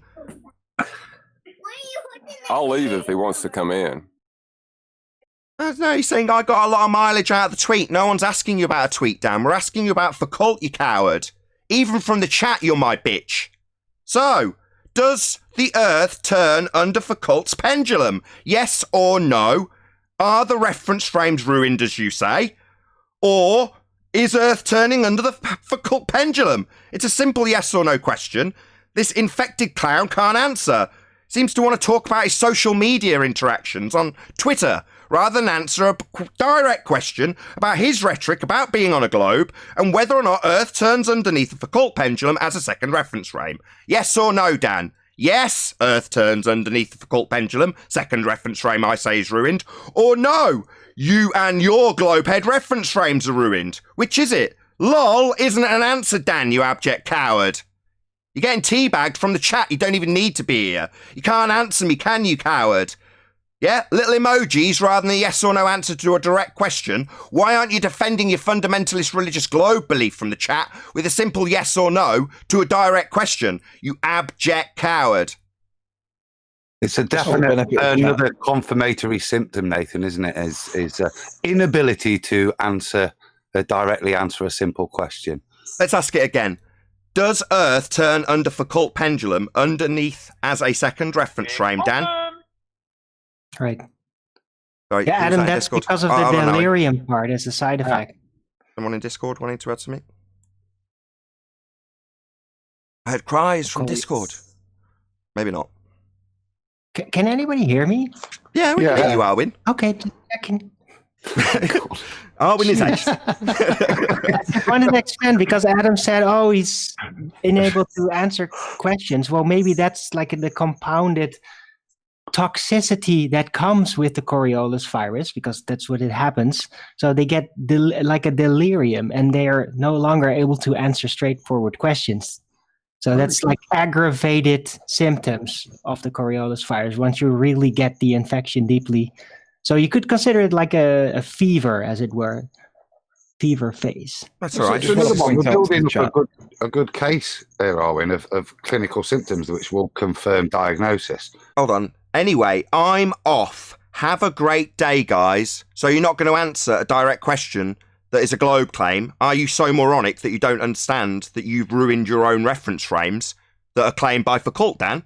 Don't want to address that, just going to toddle away like an abject coward having not answered? Yeah, Dan, I own you. You're living here, not the other way round. I'm rent-free in your head, mate. While you tell me that you're going to toddle off and have a good day, I doubt it, given you haven't answered a direct question, that you and your reference frames are ruined and Foucault's been claiming them. Sorry, did I ask you a question, Dan? Yeah, I absolutely did. I asked you about your reference frames claimed by Foucault that you say are ruined. That's going to be pretty troubling. I'd run away quick sharp without answering a simple yes or no question about whether or not the second reference frame Foucault is claiming rotates underneath to cause drift. Given that you and your reference frames are ruined, I'd run away too, you abject coward. Just ask it directly again. And just for the chat as well, this is like as strong as gas. Gravity is not a force point, because if he can't answer the question because he's in a contradiction. If he answers it one way, he's screwed. If he answers it the other way, he's screwed. Yeah, pick your poison, Dan. What's wrong with you? You don't want to... Didn't catch it. Apologies. What's the question? So you're specifically asking for the question, Dan? No problem.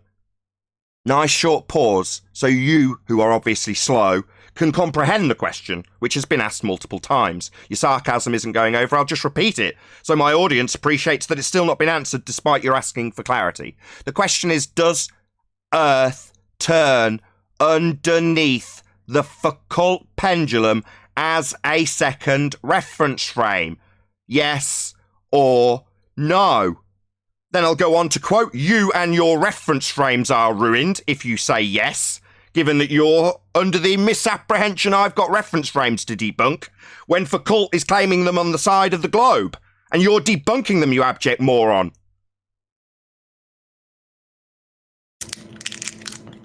He's never going to answer. He's a coward. Dan's getting owned from a flat earthers chat. Doesn't even need to be in the show. It's not that he's a coward. He knows he's cornered. Not coward. Cornered. A cornered coward? Let's see if he's predictable. Let's see if he asks us again, if he can have the question again. Or maybe he'll tell us he's going to toddle off, or say he's here for the lols. He's got a very limited repertoire of responses. Just gone silent, it seems. Doesn't want to answer the, sixth repetition of the same question that's been debunked by him. Yeah, I'd hang around here to see if you're being talked about too if I were you, Dan. If I'd fucked up so badly that I'd said words to the effect of, my claim that Earth is turning underneath at 15 degrees an hour is debunked, which is what you've done, I'd be utterly embarrassed. But you're more concerned about your interactions with Twitter and here for the lols, rather than asking a direct flat Earth question that you can't answer. About your reference frames you tweeted me about. Sorry, internet went. Can you repeat it? You're an abject coward, Dan. You've heard it. Why are you stating Foucault's reference frames are debunked, Dan? Why are you debunking your own claim that requires 2 reference frames, Dan? How many times do you need the same question beating into you, Dan? Are you so pathetic that you've got a poor internet connection with all your YouTube money? What's going on? Incompetent and incapable of accepting that you've debunked your own claim of Earth turning underneath at 15 degrees an hour. Yeah, what claim? The claim that Foucault makes, Earth turning underneath, second reference frame? Quote, SciManDan, you and your reference frames are ruined. I don't have any. Foucault does. So you think Earth and atmosphere travel together, right, Dan? No drift. You gave us an example with a man being pulled by a tractor whilst trampolining and not drifting. And you told me the reference frames used by Foucault to claim drift at 15 degrees an hour as Earth turns underneath are ruined, Dan. That's you telling your own side how ruined your claim is. Maybe you need it again. Maybe your internet connection went bad. Maybe you're an abject coward getting teabagged repeatedly. Stick around, my friend. Notice how it's all gone silent? Everyone just wants to listen to me teabagging you repeatedly, asking you one question about you and your reference frames you have ruined. Is it Michael Foucault? Is that an ad hom against Anthony rather than an address to the question? So desperately trying to flap around and change the question onto an ad hominem against Anthony? You're talking to me, Dan. Talking to me about you and your reference frames claimed by Foucault with a 15 degrees an hour drift you've debunked. Yeah? You're now our virus monkey? You're ground zero for this problem? For the globe? Yeah, you are the Coriolis virus, Dan. That's another symptom. Feeble attempt at distraction. Yeah. I thought you were the man, Dan. That's 4. No, this is not answering the question, guys. This is literally what he's got to do because he knows that no matter which way he answers it, he's knackered. I need to take the man out of SciManDan because you definitely are not the man, apparently. That's terrible. Sci-fi, Dan. Yeah. This is terrible, man. I thought you were that guy. Come on, chat. Everybody in chat needs to ask SciManDan the question. Does the Earth spin under the pendulum or not? Yeah, ask Dan from the chat. See if you can respond to a multitude of people asking him the same question about you and your reference frames being ruined, given that they're being claimed by Foucault. So, yeah, chat, ask Dan. Does Earth turn underneath the Foucault pendulum? Because I've got rumpus over a barrel because of you on this, Dan, with him stuttering and stammering about not being able to say yes. Just like you! And you're the cause of his problems. You've infected him, mate. What do you mean by spin? I don't, Dan. Are you now becoming so stupid that you don't realise that you have a claim Earth spins? You dumb idiot. Are you really this stupid, Dan? We don't claim spin. What do I mean by spin? I don't. You do. Idiot with a spin claim that you've debunked by saying you and your reference frames are ruined. That would be your spin, Dan. Not, what do I mean? I don't. You do. You debunked it with your quote via Twitter. Maybe he needs to hear the word, the Earth rotates underneath. Maybe that works. Maybe that helps you out. Yeah, of course not. That's another one they've just done there, that Dan's just done there, which is, thanks to that super chat, it's the, I'm going to call it the new normal reversal, which is a standard baller thing they've all got, is to getting us to explain their claim. That's no problem. I've got his claim on screen. There we go. So it says that Earth is turning beneath it. That's the second reference frame. So we have a turning reference frame and a swinging reference frame. That's 2. This is a globe claim. It's a claim that Foucault makes that SciManDan has debunked.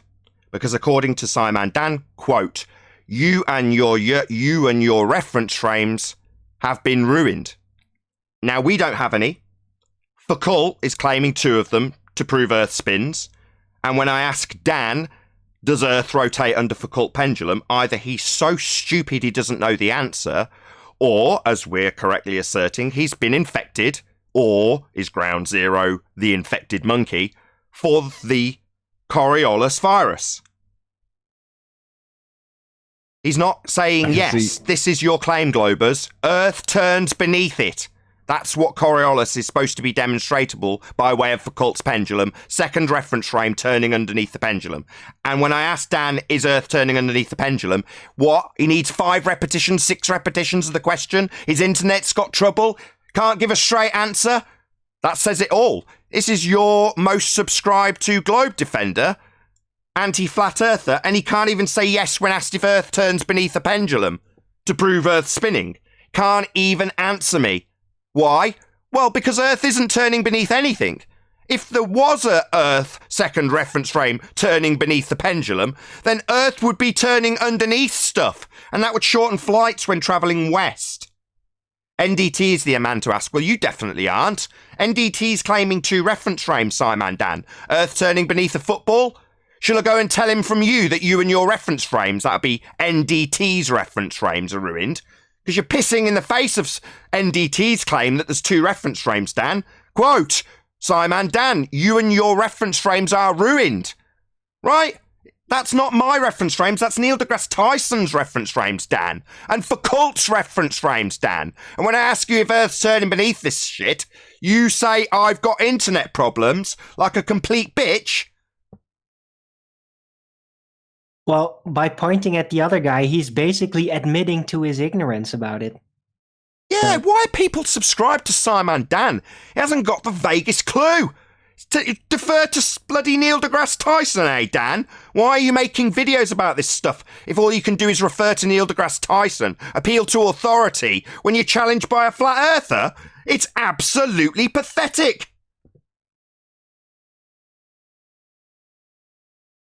This is your guru, Globeheads. This is your man. This is SciManDan. He's getting absolutely annihilated with one question specifically about a claim you make on the Globe side, and he can't confirm or deny, just obfuscate. He told me to tell you to speak to him, did he, Dan? Got a direct bat line? What, did you tell him his reference frames had been ruined, Dan? Maybe you can answer that, because so far you haven't answered a single question from the chat, other than to defer to your authority. I hope people who are subscribed to Dan see him as the pathetic man he is at this point. Refer to authority, eh, Dan? I thought you were the authority. You got a channel on this stuff. You can't even answer a flat earther's questions. Sad. Pathetic. I think he's highlighted. Go on, Noah. I think he's demoted himself to basically messenger runner, because he just said, he told me to tell you to speak to him. So he's basically given enough conversation, and he's now just a message runner for other So he's people. a carrier pigeon too now? It's already caused virus to get infected because he's saying that he's playing dumb for our sake. So he's got the virus. He needs to sort. Nathan, can we play role play? I'll play SciManDan. Ask me the question, and I'll give you the answer. Does Earth turn underneath the Foucault pendulum to prove we have a second reference frame turning at 15 degrees an hour? Yes, of course it does, Nathan. We reproduce this in universities all over the world, thousands of times a year. You and your reference frames are ruined, Dan.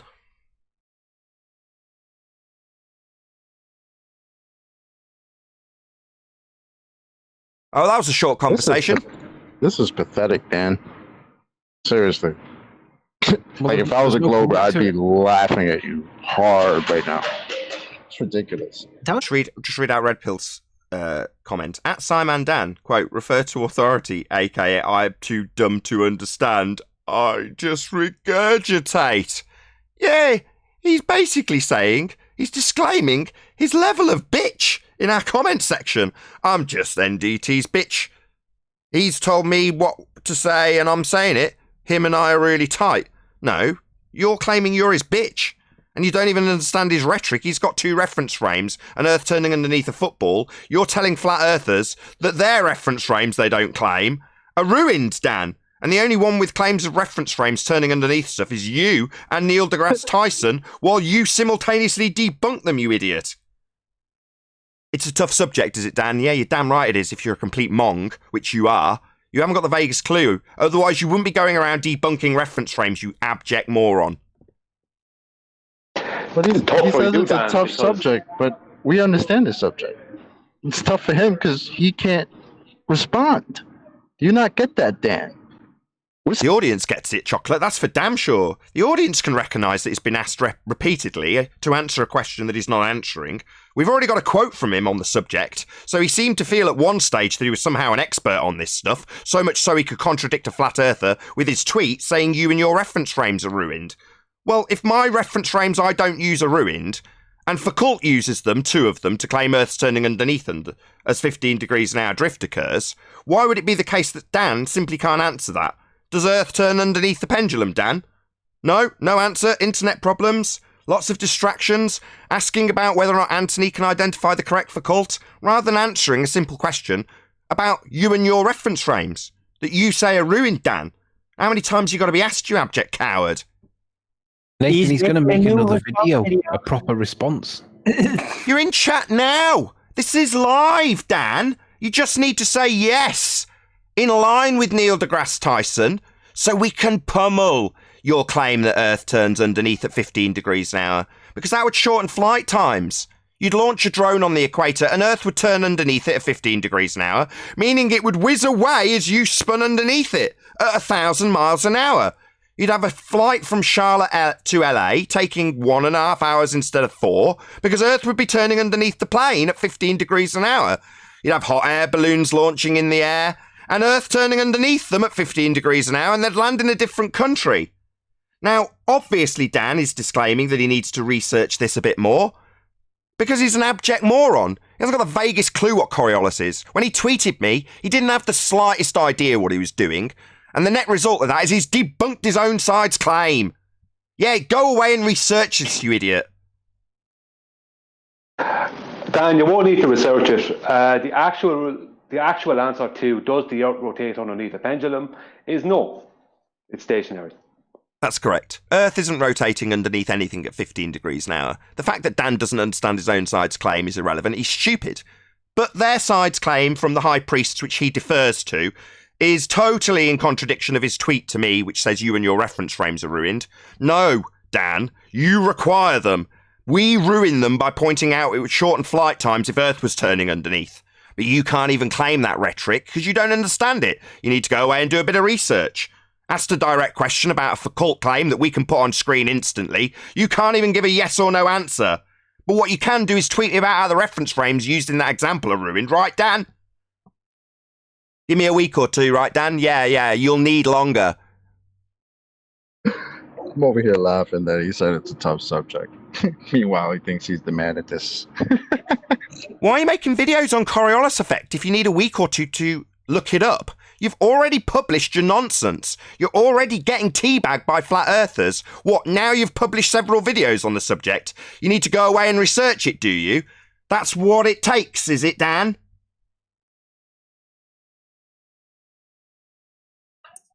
That's humiliating.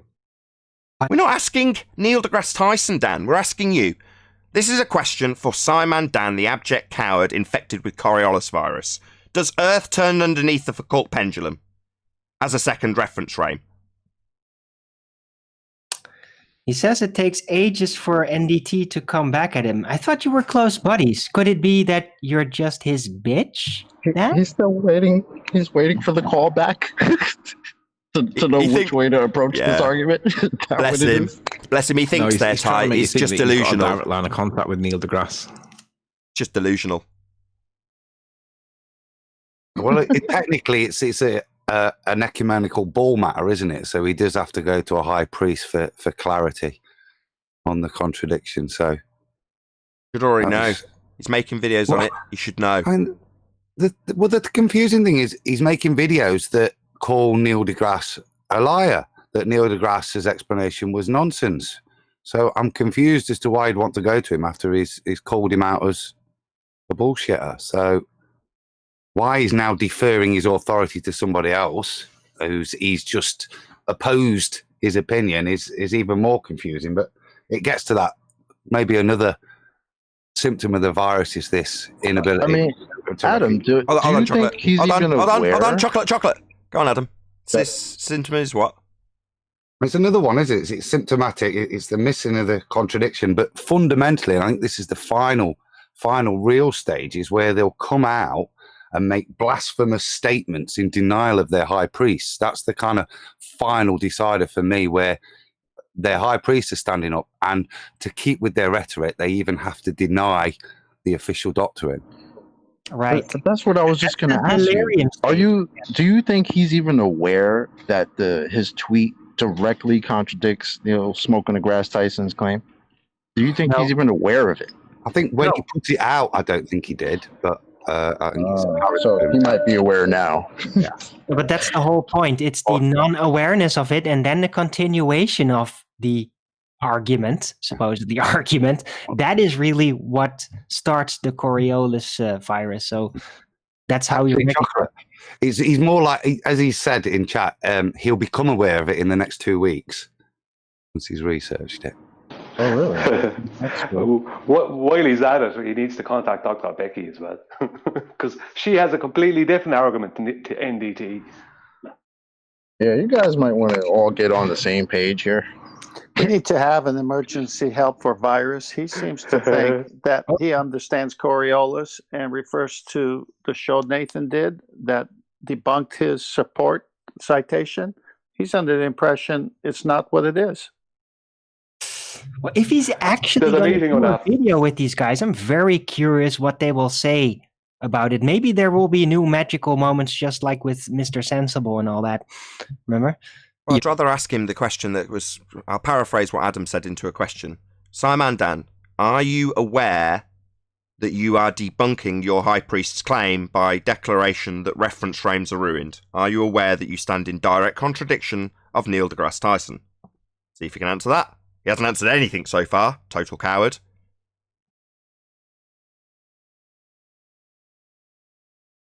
I'm very curious about that.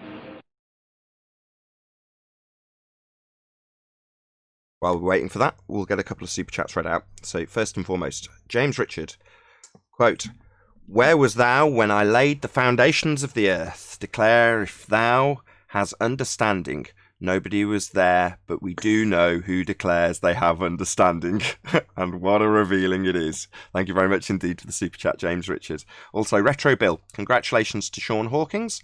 After SciManDan, he is no longer the bottom of the barrel. Retro Bill. I don't know. It's too cool, too soon to say that SciManDan's more stupid than Sean Hawkins. Even I can't grant you that. I don't know if anyone else will back you on the panel. No, but Sean Hawkins is too loud to focus. SciManDan is a very calm guy, That makes it even, more glaring that in his calmness, he still doesn't get it. Sean Hawkins is just too noisy to get things, I think, sometimes. So I'd say SciManDan is definitely the dumber one, because he's dumb in calm moments too. Fair enough. Julio Babon says, at Nathan Oakley 1980, SciManDan needs about 2 weeks to figure this out. And it's good timing since he has 2 weeks quarantine from the Coriolis virus. Right, thanks very much for the super chat, Julio Babon. Really appreciate the support. Go and do a bit of reading in your 2 weeks intellectual distancing. You might find out that the claim is that the Earth does turn underneath the pendulum, SciManDan. But if you're going to come back with it not doing that, then that's going to be interesting. But if you are going to come back with it doing that, then that's a bit of a problem, isn't it? Yeah, because it would shorten flight times when travelling west if Earth was turning underneath things not attached to the Earth at 15 degrees an hour to cause a Coriolis deflection to be observable from the ground. Of course, should Dan come back and actually quote the rhetoric to us correctly, which is Earth is claimed to turn underneath Foucault's pendulum to make it appear to drift because it's claimed to be a second reference frame turning underneath it. Well, if he comes back with that, number one, I'll quote his own words back to him. So you and your reference frames are ruined then, SciManDan. And then I'll point out that would shorten flight times. In other words, I don't mind which poison. The embarrassing third option which he's chosen, which is to just distract away from the question being repeated over and over again, claim he's got internet problems, claim he's tight with Neil deGrasse Tyson, claim he's going to make a video with Neil deGrasse Tyson, but never actually ask the question based on his embarrassing quote. I mean, that's a third option, obviously, and he's taken that option, but it doesn't mean he's ever going to get around to picking one of the two poisons. That would be Coriolis drift, Earth turning underneath second reference frame, in complete contradiction to your tweet, or Earth not turning underneath, no 15 degrees an hour drift, no proof we spin. I don't mind which poison Dan dies by, but at the moment he's just choosing the cowardly third option of just distract away from the question. Great option, Dan. Nathan, can you address Cumovirus? He says turning under the pendulum isn't the same as Earth turning. So when you say Earth turning under the pendulum, that's Earth under the pendulum. So what's the bit that's giving you the proof? What's the drift at 15 degrees an hour they say we've got? Virus doesn't understand Coriolis either. We already know this. He's infected. He was like third or fourth patient. New blog post by Danny Faulkner. Don't even know what that means, but that's always worth a good laugh. That's nothing. GPS in the chat a while ago said that there is a Coriolis flow meter available. It's an optical illusion. It's a sight gag. I.e., when you see your drone drifting away on the equator 1,000 miles an hour, it's not because the drone has got motors capable of travelling 1,000 miles an hour. It's because it's claimed we turn underneath the drone, and you go, oh no, my drone's whizzing away 1,000 miles an hour. Well, that's because it's claimed Earth turns underneath. Well, nobody ever experienced that ever. But the effect is a not actual effect, i.e. the drone just goes up and hovers. The actual trajectory of the drone, in this example, is nowhere. It's just hovering. But the effect would be it's seeming to whiz away from you 1,000 miles an hour because it's claimed you're turning underneath as a second reference frame. What's that you say, Dan? You and your reference frames are ruined! Oh, right. Well, I better let Foucault, Neil deGrasse Tyson, the snipers, and anyone else claiming we've got 2 reference frames know. Good job, Bob's off the hook now, right, Dan? I think Virus just ruined that because I just looked at the chat. He says it's still the same land. Where I lost it, damn it. Still the same land. It's actually rotating in a clockwise or counterclockwise motion. The pendulum isn't moving. So, Virus, that would be the Earth rotating then? Thanks for debunking yourself again. Yeah, so he's now confirming, as SciManDan can't, even his infected victims managed to confirm the claim that the globe makes, which is that Earth turns underneath the pendulum to cause it to drift. Because pendulums just go back and forth. So when you see it knocking over the little dominoes, that's because they claim Earth's turning underneath it at 15 degrees an hour? Well, that would shorten flight times. Charlotte, North Carolina to Los Angeles would take an hour and a half, rather than the 4.5 hours it actually takes because Earth is not rotating underneath anything. They're examples of bullets claiming to need deflection accounting for as Earth turns underneath them is utter nonsense. Not only does Dan even confirm this with words as follows, you and your reference frames have been ruined, end quote SciManDan, but we've also got the nonsense assertion being debunked by the fact that hot air balloons aren't landing in different countries as Earth turns underneath them. It doesn't. There is no 15 degrees an hour Earth turn.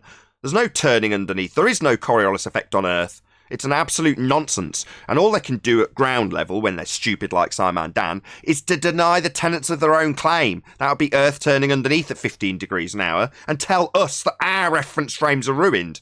What he actually means is we don't see any effect of Coriolis deviation. We don't see things turning underneath. Here's an example of something not drifting. Not realising that his man, Neil deGrasse Tyson, who he's tight with, is claiming exactly that. With that, I'll say, if you are watching this on either Nathan Oakley 1980 or Nathan Oakley premiering streams, then stay tuned, as there will be an after show to follow. Unfortunately, if you are watching this live, this is where we bid you farewell. A huge, massive, enormous thank you to all of you who smashed the super chat, liked, commented, shared, subscribed, and all that good stuff. Be sure to check out nathanoakley.com and the Flat Earth Debate Forum to keep up to date with the community debate. I think there was actually one of the super chat. I'll just read that out. Oh, it's a pair of sunglasses from that flat fellow. Thank you very much indeed for the super chat. Once again, stay tuned if you're watching on either premiering stream. I've been Nathan Oakley, and I'll see you all in the next video.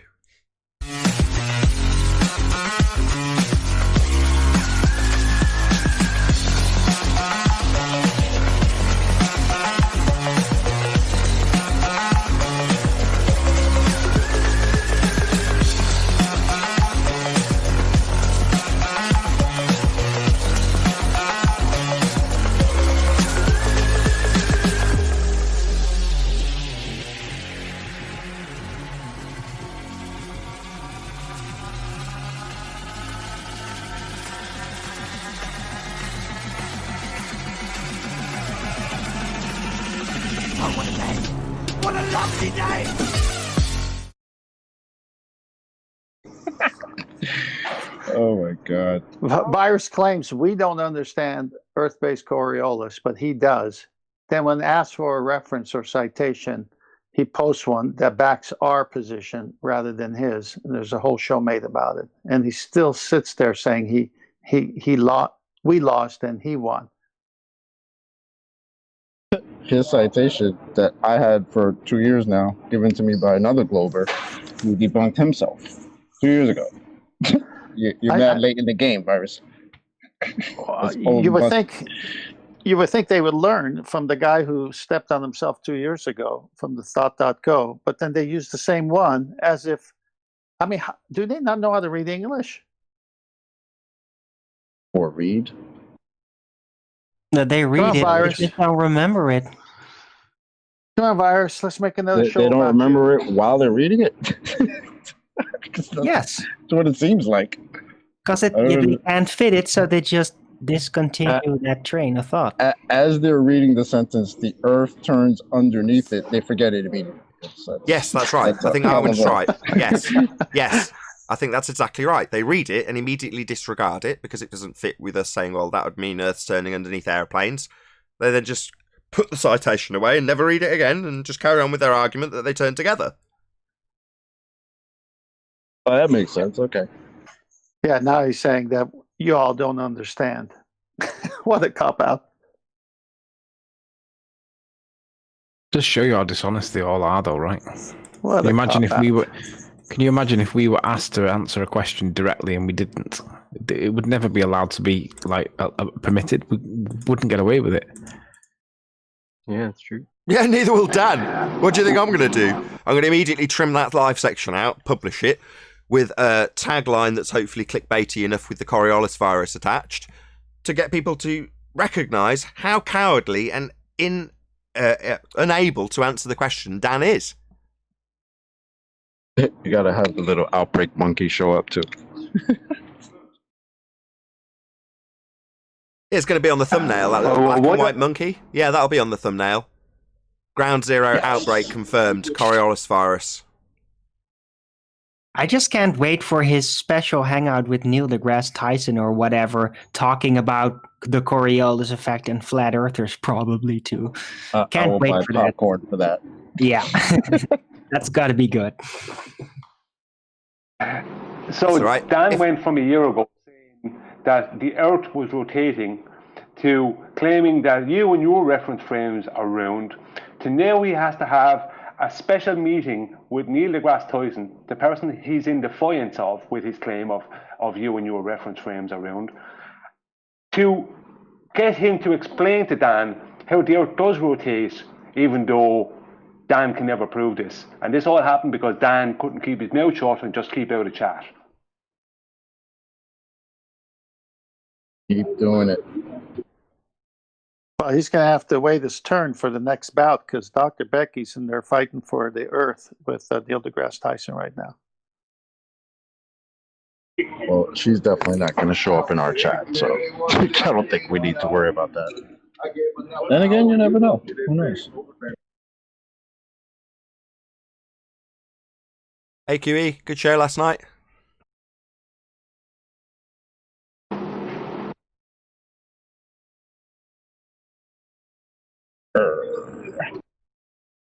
Yeah. I'm glad you appreciate my appreciation. Thank you. Sorry, I was on mute. No worries.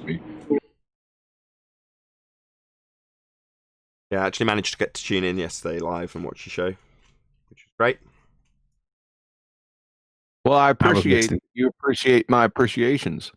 I appreciated Unitox Vemu giving you appreciation during the show. That was also quite good.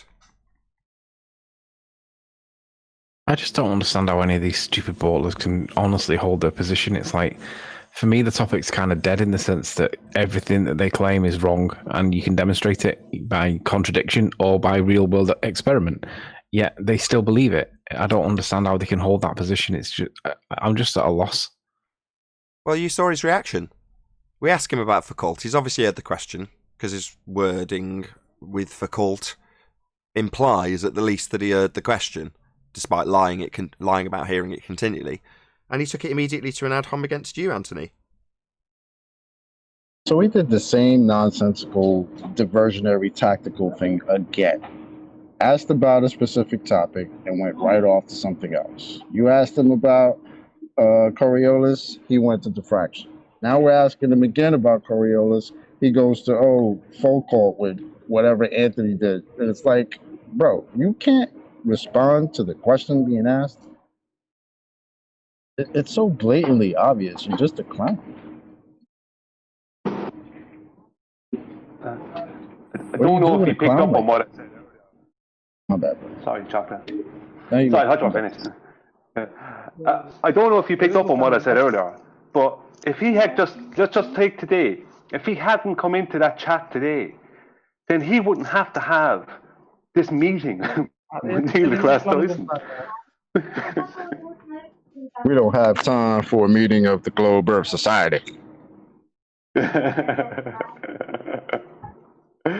He's only having the meeting because he got forced into it now. It wouldn't be having to happen. They need to gather all these clowns up and have a nice big meeting at the Legion of Doom headquarters, right? Where they can all have a nice big meeting and decide how they're going to beat the Super Friends and come up with their Coriolis and see who is the Earth actually rotating underneath pendulums, or is it not? Well, it has to be for them. But it has to be. But it's not. Did anyone hear that guy say something about a Coriolis meter? Say again, John. The Coriolis meter that guy was talking about, I've actually used one, and it's for like when you're introducing another fluid into a different fluid, you can measure like a cyclonic type function within the two fluids. It ain't got nothing to do with Coriolis, though. But it's called a Coriolis meter. Yeah, but it ain't got nothing to do with Coriolis. You know, it's an actual deviation that you're seeing, not a real one or a apparent one. That was going to be my next question. You've already way ahead of me, obviously, but just interesting that it's got the same title. So it measures Coriolis. How do you measure Coriolis? Coriolis meter is a thermometer to check the temperature of these virus-stricken zombies. That's what the hell that is. You mean a test? That's what that doesn't work and gives false positives? It's not false positive. They are definitely suffering from this. If you're going to take the test, you're going to probably have some... No, our standards of correlation, as detailed by Adam, who, let's be honest, he's a trained medical expert. Now, he's not actually described any requirement for any medical intervention.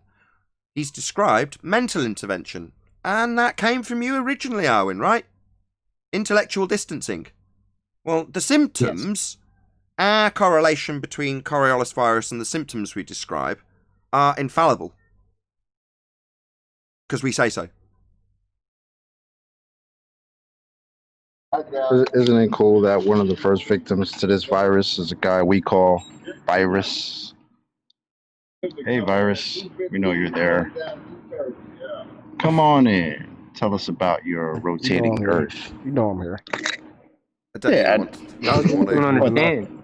Mumbling already. He doesn't want to, clearly. I wouldn't want to out either after being around Dan in the chat. We want to know, is the Earth rotating underneath the Foucault pendulum? What do you mean by it? Hey. What do you mean? What do I mean? Virus, come on, man. I want to be more specific. Is the Earth rotating? Because that's the claim of the Foucault pendulum. That's the exact claim, that the Earth is rotating underneath it. So we want to know if you agree with that. Yeah, I agree. But if you want, let me clarify that a little bit though. Whatever the pendulum is on, in relation to the pendulum, it's going to rotate counterclockwise or clockwise. So the Earth it's still the same piece of land under the pendulum. It's just rotating in relation to the pendulum. Yeah, that's what it's claimed to do. Rotate underneath it. What do you mean the same piece of land? Do you think there's another land under the pendulum that's rotating? That's not the Earth land? What land are you talking about? Whatever the pendulum is attached to would seem to rotate in relation. Wait, that would be the Earth, man. Well, I'm clarifying whatever it is, whatever you want it to be. That's what I'm saying. That would be the Earth. It's not what I want it to be, Virus. It's just the Earth. Now, we want to know, because the claim is the Earth is rotating underneath that pendulum as a second reference frame. So is that happening or not? Okay. Yeah, that's fine. What's the answer? Burp and okay, that's fine. What is okay, that's fine? Yeah. It sounds fine. It's cool. Yeah. He must have watched Dr. Becky's burping video. I ain't never seen her before. That's okay. He's saying yes. He's saying yes, Chocolate. He's saying, yeah, okay. If you say so, Earth turns underneath the pendulum. Oh, that might be a problem. Because if we got two reference frames, then flight times to the west would be significantly reduced. So that doesn't happen. So you just debunked your claim of rotating underneath the pendulum. Actually, I didn't. You're aware of that, Virus? Actually, I didn't. Why would they? Why would you think it's the same thing? It's not the same type of rotation underneath something. It's not the same whatsoever. The land if under there the are two reference frames, you're gonna go back to the land, bro. The land underneath the pendulum, that would be called Earth. You're focused on the Earth rotating under something. It's not the same. The land and the Earth is not the same underneath the pendulum. The land under the pendulum isn't moving. I mean, like it's not new land. It's still the same piece of land that's under the pendulum the whole time. The airplane is moving. The land under the airplane is new. It's not the same as it was when it first took off. The rotation that you're talking about is not the same.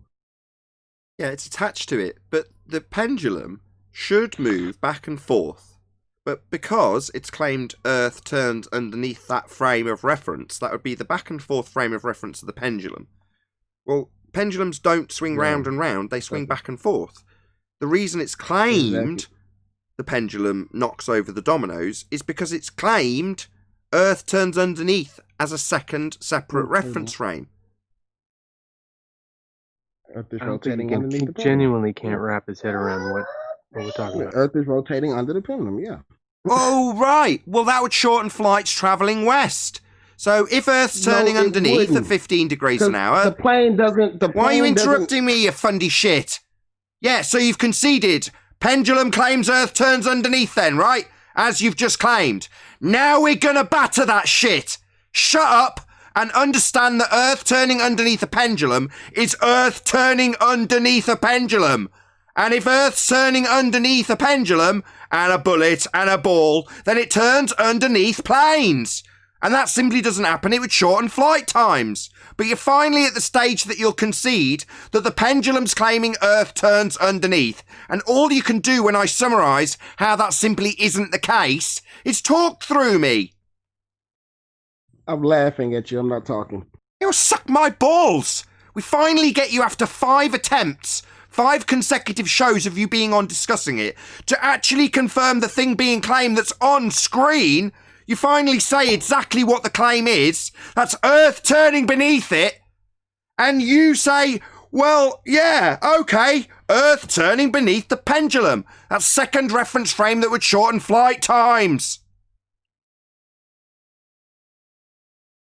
You still don't get it, do you? Oh, it's ad hom time. You don't understand, Nathan.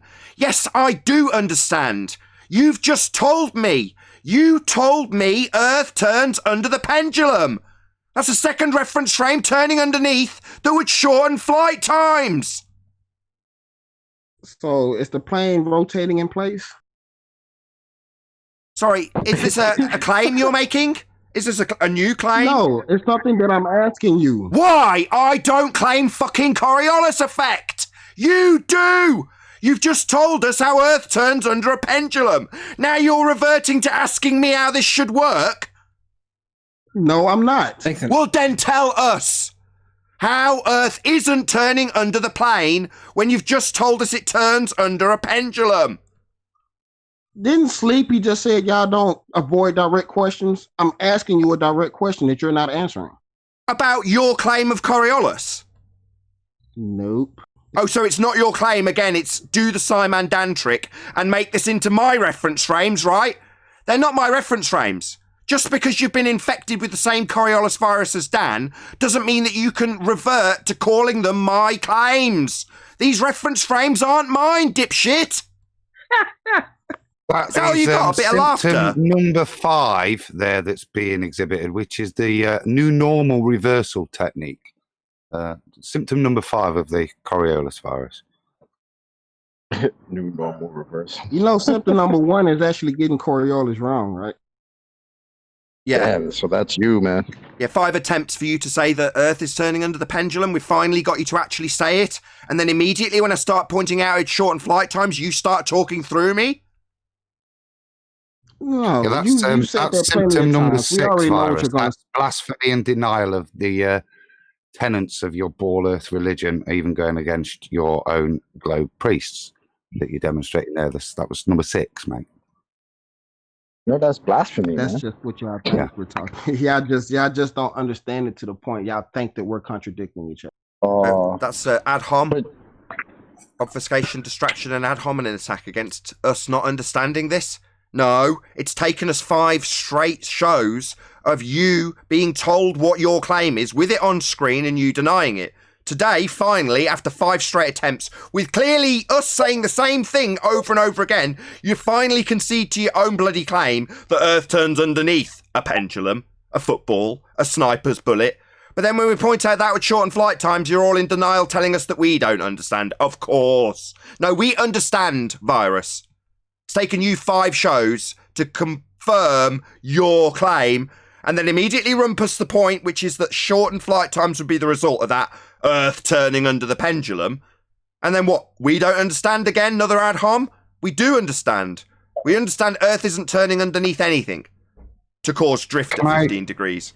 Go ahead. Can I address that one? You don't understand. Now, ordinarily, from a clinical point of view, you'd think that that would be one of the things that would be one of the confirmatory symptoms of the virus. But because that symptom is so rife with just your standard globy, we can't use you don't understand as a confirmatory thing for the actual Coriolis virus. So whilst it is part of it, it's not a confirmation symptom. Right, exactly. So if you're saying that, yeah, an excessive amount of sweat is a symptom of having the flu, then you can't just go up to everyone sweaty and go, must have the flu. Exactly. There's definitely some delusionary projection in there, because he's telling us that we're contradicting as he's contradicting himself. That's point 1, mate. Chocolate, complete missing of their own contradictions. I'm not even saying that y'all are contradicting each other. I'm not saying it's not necessarily denial of the contradiction, but just completely oblivious at the early stages of their own contradictions. They'll say them and not even realizing their own contradiction. And then simultaneously accuse their opponent of contradicting themselves, which is the utmost irony. I love it. Yeah, that's entering stage 2. Yeah, but a bit more. Hey, test question for the coronavirus. Do we have Coriolis on the equator? Sorry. Let me just get straight. What's happened? What's now happening is he's asking us on the flat Earth side if we have Coriolis effect on the equator, and now he's interrupting me, of course, because he's a fundy scumbag, and he's going to interrupt me while I'm summarising his question for him. I'm just summarising your question, and you're interrupting me, the host, summarising your question. That's dick move, dick behaviour. You're a dick. So don't be a dick. I'm just summarising your question to us about whether or not we would have Coriolis effect on the equator. Now, I've already pointed out that you are utilising, as you interrupt me again, with your dismay. Why can't you put yourself on mute, scumbag? Well, I'm talking. I mute myself when you're talking. Can't you extend the same courtesy to me? Virus, can't you extend me the same courtesy put yourself on mute rather than going right through me. Yeah, I'm waiting, Virus, for you to put yourself on mute. So thank you very much, Virus. So kind of you to stop yourself from demuting me when we get to the actual point of all of this, which I've now forgotten. No, I haven't really. I'm just joking. My question to you... I hadn't forgotten. I'm just joking for comedic effect. You were asking us about Coriolis Effect on the equator. It's not our claim. The fact that you reverted to SciManDan's tactic of debunking reference frames that we claim when we don't claim them. So would we expect Coriolis Effect on the equator? No! Earth isn't turning underneath anything and we wouldn't dare to claim it. You claim it, though. So why are you asking us if we'd have Coriolis Effect on the equator? It's not our claim. Maybe you'd like to debunk our non-claim of reference frames that would cause drift on a globe? Debunk them. Go ahead. Tell us how they're ruined. Wait, Wow, maybe you really he should don't tell even us, is understand there simple Coriolis questions at the either, huh? equator? Yeah, is Earth turning underneath the equator? You get wrong. Now, maybe he should How do you get start a by simple defining the question wrong? Coriolis effect for us, please, and then identifying where the equator is. How about that? Let's get down to fundamentals. What is the Coriolis effect? What's the Coriolis effect? Semantics, John. Hold on, sleeping already. What's the Coriolis effect, Virus? Can you define it first of all? It's already been 2 shows about this. It's not changed. It's the same thing. Well, rather than letting this drag out for 25 minutes, could you just define it for us? Okay, an apparent deflection caused by the conservation momentum over a spinning body. Same thing. We're gonna do this again, man? No. And where's that citation from? Hold on. Where's that citation Which one? from? Where's that citation I from? can bring up plenty of them if you want. Just I don't the one feel you like just doing it, read. but I can Where if you did want you me to. read that off? What did you read it from? I got it from different places. Just give me the one that you actually read out, or did you just make that up? Nope. Cite it, please. I'd like to see what you just read out verbatim, written down by a cited source that's credible. Please. It's not going to be verbatim because I'm not reading it from something. So, to paraphrase what I just asked you, so to summarize what I assumed and has now been confirmed, you just made that up. No, I didn't. So it's not going to be verbatim because it's not from a cited source. Ergo, you just made it up. No, I didn't just make it up. Cite it, please. Okay, What's the source? Can you go and get me the source so I can see the person who did write it? And obviously, if it's a credible source, it'll be verbatim. Unless, of course, you've made it up. It's not going to be word for word because... So you made it up then, you lying scumbag. You haven't cited it. It's not from a source. It's your own words you made up based on shit you read. Lots of different shit you read being cobbled together by you because you made it up. If you heard me, then I'll be right back. So a hodgepodge fallacy. Okay, this doesn't fit into coronavirus symptoms, though. This is, again, This is regular global crime. Quoting from MSU is systemic. No, fraud. give him a time. He will post it now. Okay. Well, the virus, why don't you just post any citation, credible citation that backs exactly what you say? When Virus was here the last time, didn't he provide a citation for Coriolis? So give me a second. So was that a different citation? So what you read, what you just told us as the definition of Coriolis, was it what you cited last time you were here, when you actually did cite something? It was pretty much the same thing. Y'all implied. So you pretty much confirmed that you just made that up. Because if you can actually give us a citation about Coriolis, but says nothing about what you just said, well, that's bullshit, brother. You realize that? Well, we'll find out. He's citing it. It actually did, but y'all not read the whole citation. The other one actually did explain exactly what I wanted. Can you post it? Really? Because I have that citation, and I've read it a couple times. But anyway, give me a second. Nowhere that I remember does it Talk say amongst anywhere yourself. that Let me the find it. Coriolis effect is a power deviation over a rotating body with conservation of momentum. Oh, so It we've doesn't already say had. that anywhere. So you're saying you've already had a source. So he's already disclaimed that it came from many sources. Obviously, one of them must be the one he sent to you. So I don't mind using that if you've still got it to hand. It's the same one I use all the time from thoughtco.com. Oh, that doesn't describe the conservation of angular momentum. That's what I'm saying. Yep, exactly. The ThoughtCo one doesn't confirm what you've just made up. It says what we say, that you obviously don't understand. So, no, the ThoughtCo citation that you have posted prior to this in no way describes conservation of momentum. You're just lying. It's in Master B. It's in Master B. Let's put it up on screen. Show he's a liar. Oh, come on, Discord. Don't see it. Master B, yeah? Yeah. Okay, got it up.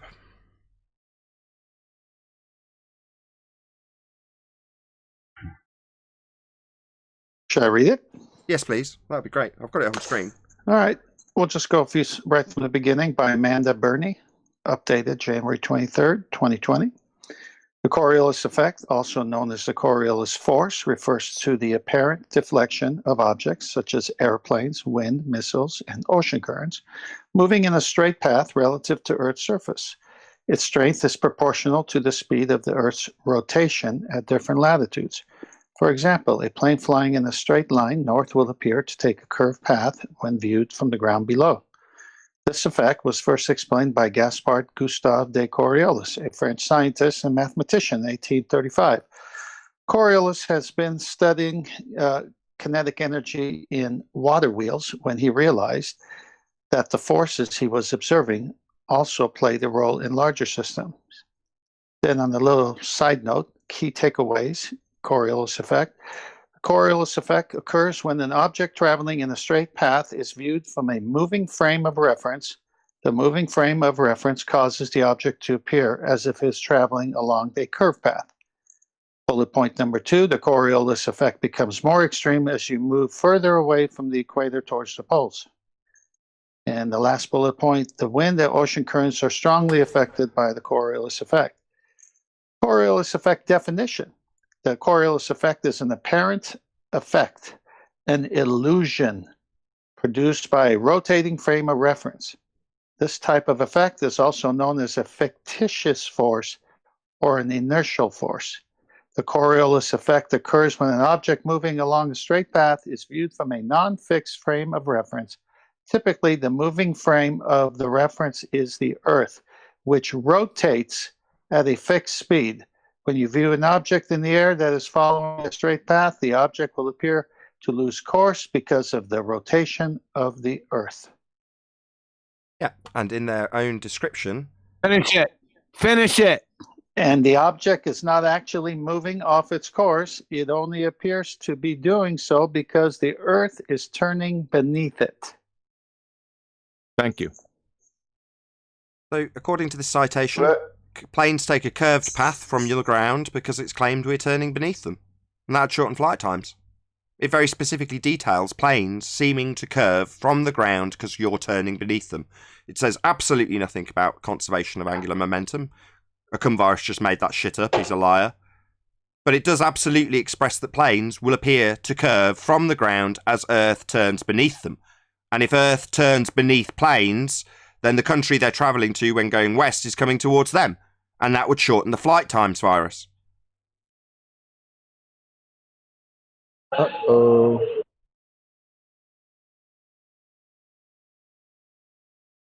Still on mute, Virus. There you go. This citation specifically details curved path of plane from ground as Earth turns beneath the plane. That's what it's detailed. Why is it the same to curve?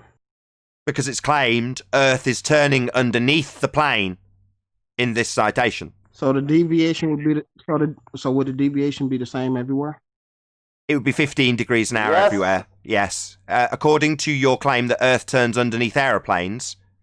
But if Earth's turning underneath aeroplanes, it would shorten their flights when travelling west, Virus. Do you not understand? It's not Coriolis that's conservation of momentum, that shit you made up. It's Earth turning underneath stuff not attached. Don't you understand?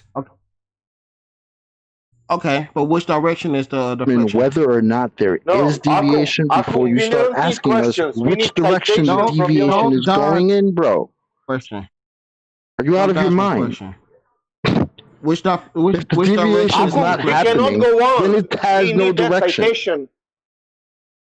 I already posted 3 of them. So let me tell you which way is the Can you read deflection? one? Can you read one? Can you go read ahead. one? Read one of them. I will answer your question once you answer mine. No, you haven't answered It's it. hilarious. It's hilarious, dudes. Don't I'm be going to post picky. it in Master Don't P. be picky. It's from Learning to Fly Helicopters. Coriolis Effect, the law of conservation of angular momentum. We already went over this. Keep reading. Don't stop. I'm posting the link in Master B. I'll go ahead and read it. This is a fucking joke. So, from helicopter flight training, from DanubeWings.com, frigging morons, the Coriolis effect is also referred to as the law of conservation of angular momentum. Oh dear. Wait, check this out. Changes in the angular velocity, known as angular acceleration and deceleration, take place as the mass of the rotating body is moved closer or farther away. Son, do you know that these people are on shrooms? Let me tell you why, and I already explained this to you before. If the Earth was spinning, every point on the Earth has the same angular velocity. They're saying that the angular velocity changes on the Earth. And why are you concentrated on the Earth when we're not focused on that? We're focused on the object leaving the surface of the Earth. These people right here are stupid fur. They have no idea. Who are these people? I already explained this to you. But then you post it like it's got veracity. Do you understand what angular velocity is? What's the claimed angular velocity of Earth? Hold on. What unit do you use with angular velocity?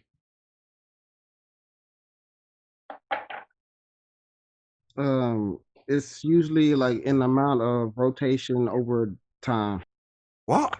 Rotation or radians per unit time, correct? Do you understand that every point on a rotating reference frame has the same angular velocity? Now, different points have different tangential speeds. You see the difference? Well, do you understand So that you and your source are abject morons. Do you think it changes? This is moronic.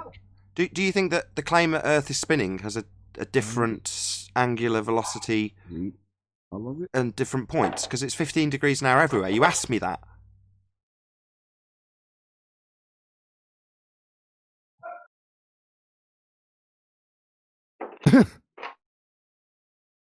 Done silence. Okay. Didn't we Now already you go over can this see the other day? Akum, now you can see how clever you are. Were you asking me a question? Yeah. Didn't we go over this the other day? Not the whole thing. What? Yeah, we went over the different types of the conservation of momentum, right? There's two different We didn't go types. over the whole thing. Linear and angular. And then we both agree. You agreed. You said, yeah, I was wrong about the angular velocity because that's concerning with the rotating body, not the thing leaving it. Remember? Do you remember that? Yeah, I never said that. Are you delusional? Oh, you never said that now. Here we go. Probably Okay. he doesn't remember the two different angular momentums either. No, he doesn't. I'm done with him, Nathan.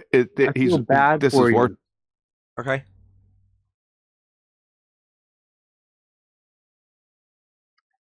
How would it detect drift if it's in the reference frame of Earth?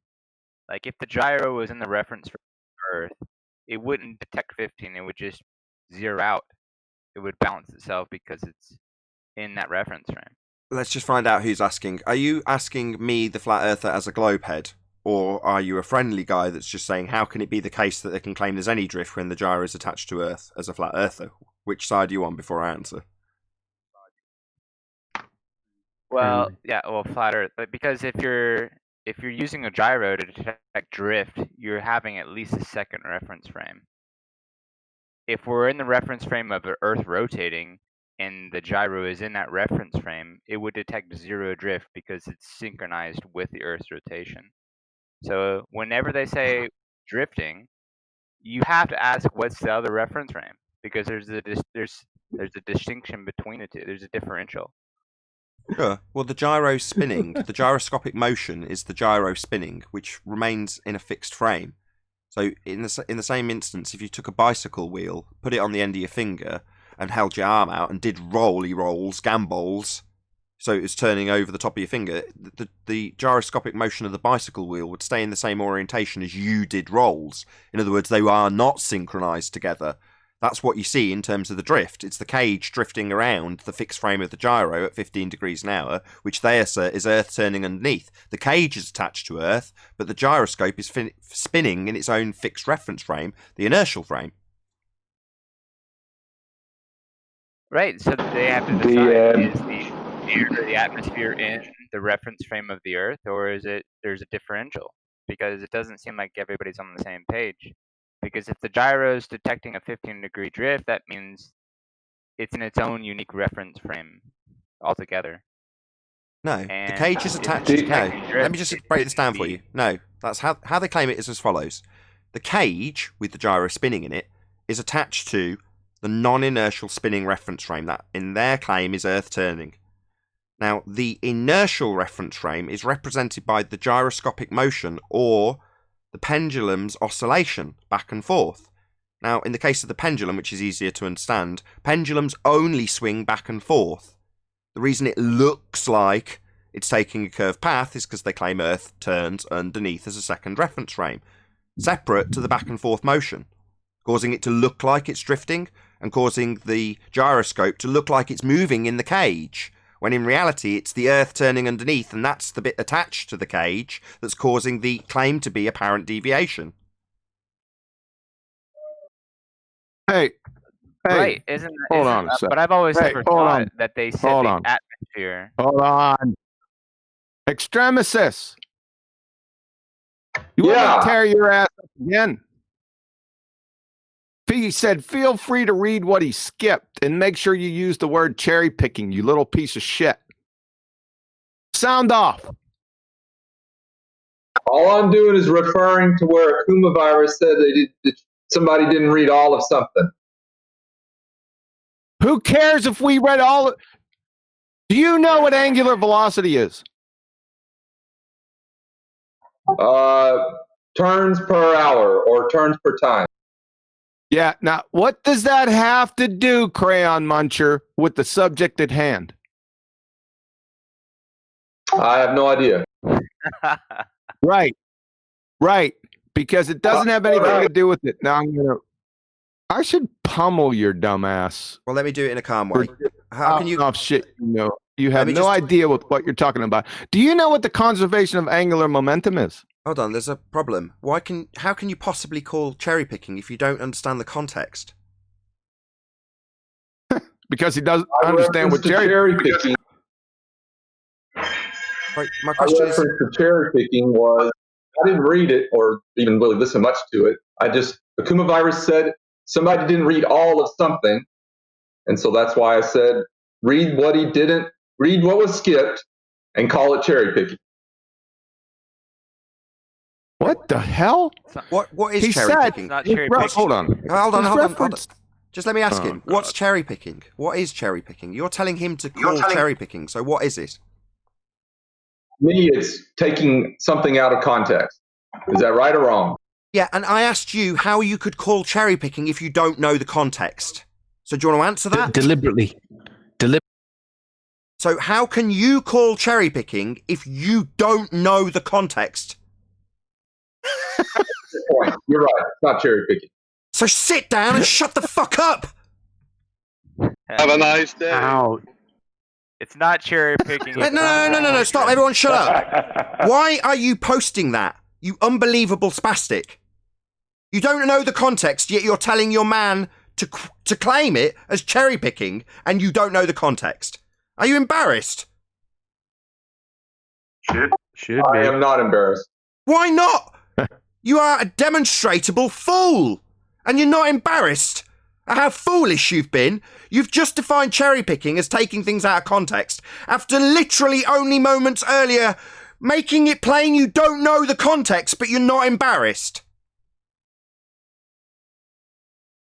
None of them ever get embarrassed. They're fucking You zealous. see what they're trying to point out Shameless, to you, dude. sir, is every time you Shameless. call a flat earther ignorant and dumb, and then they point something how you're wrong and prove that you're wrong, you got to realize what that makes you. You should be embarrassed. Fucking shameless. At least a little bit. That's what it is. No shame. Shamelessness. Yep, no shame.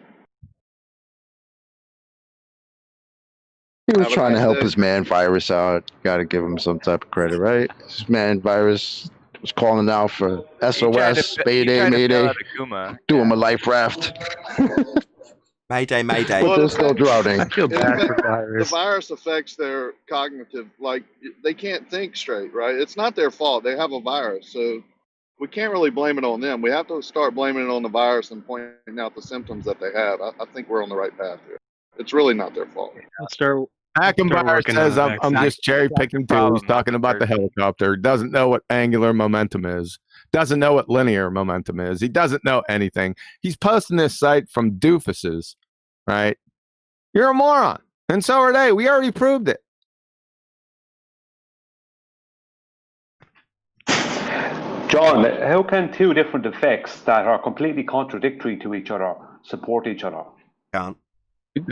They can't.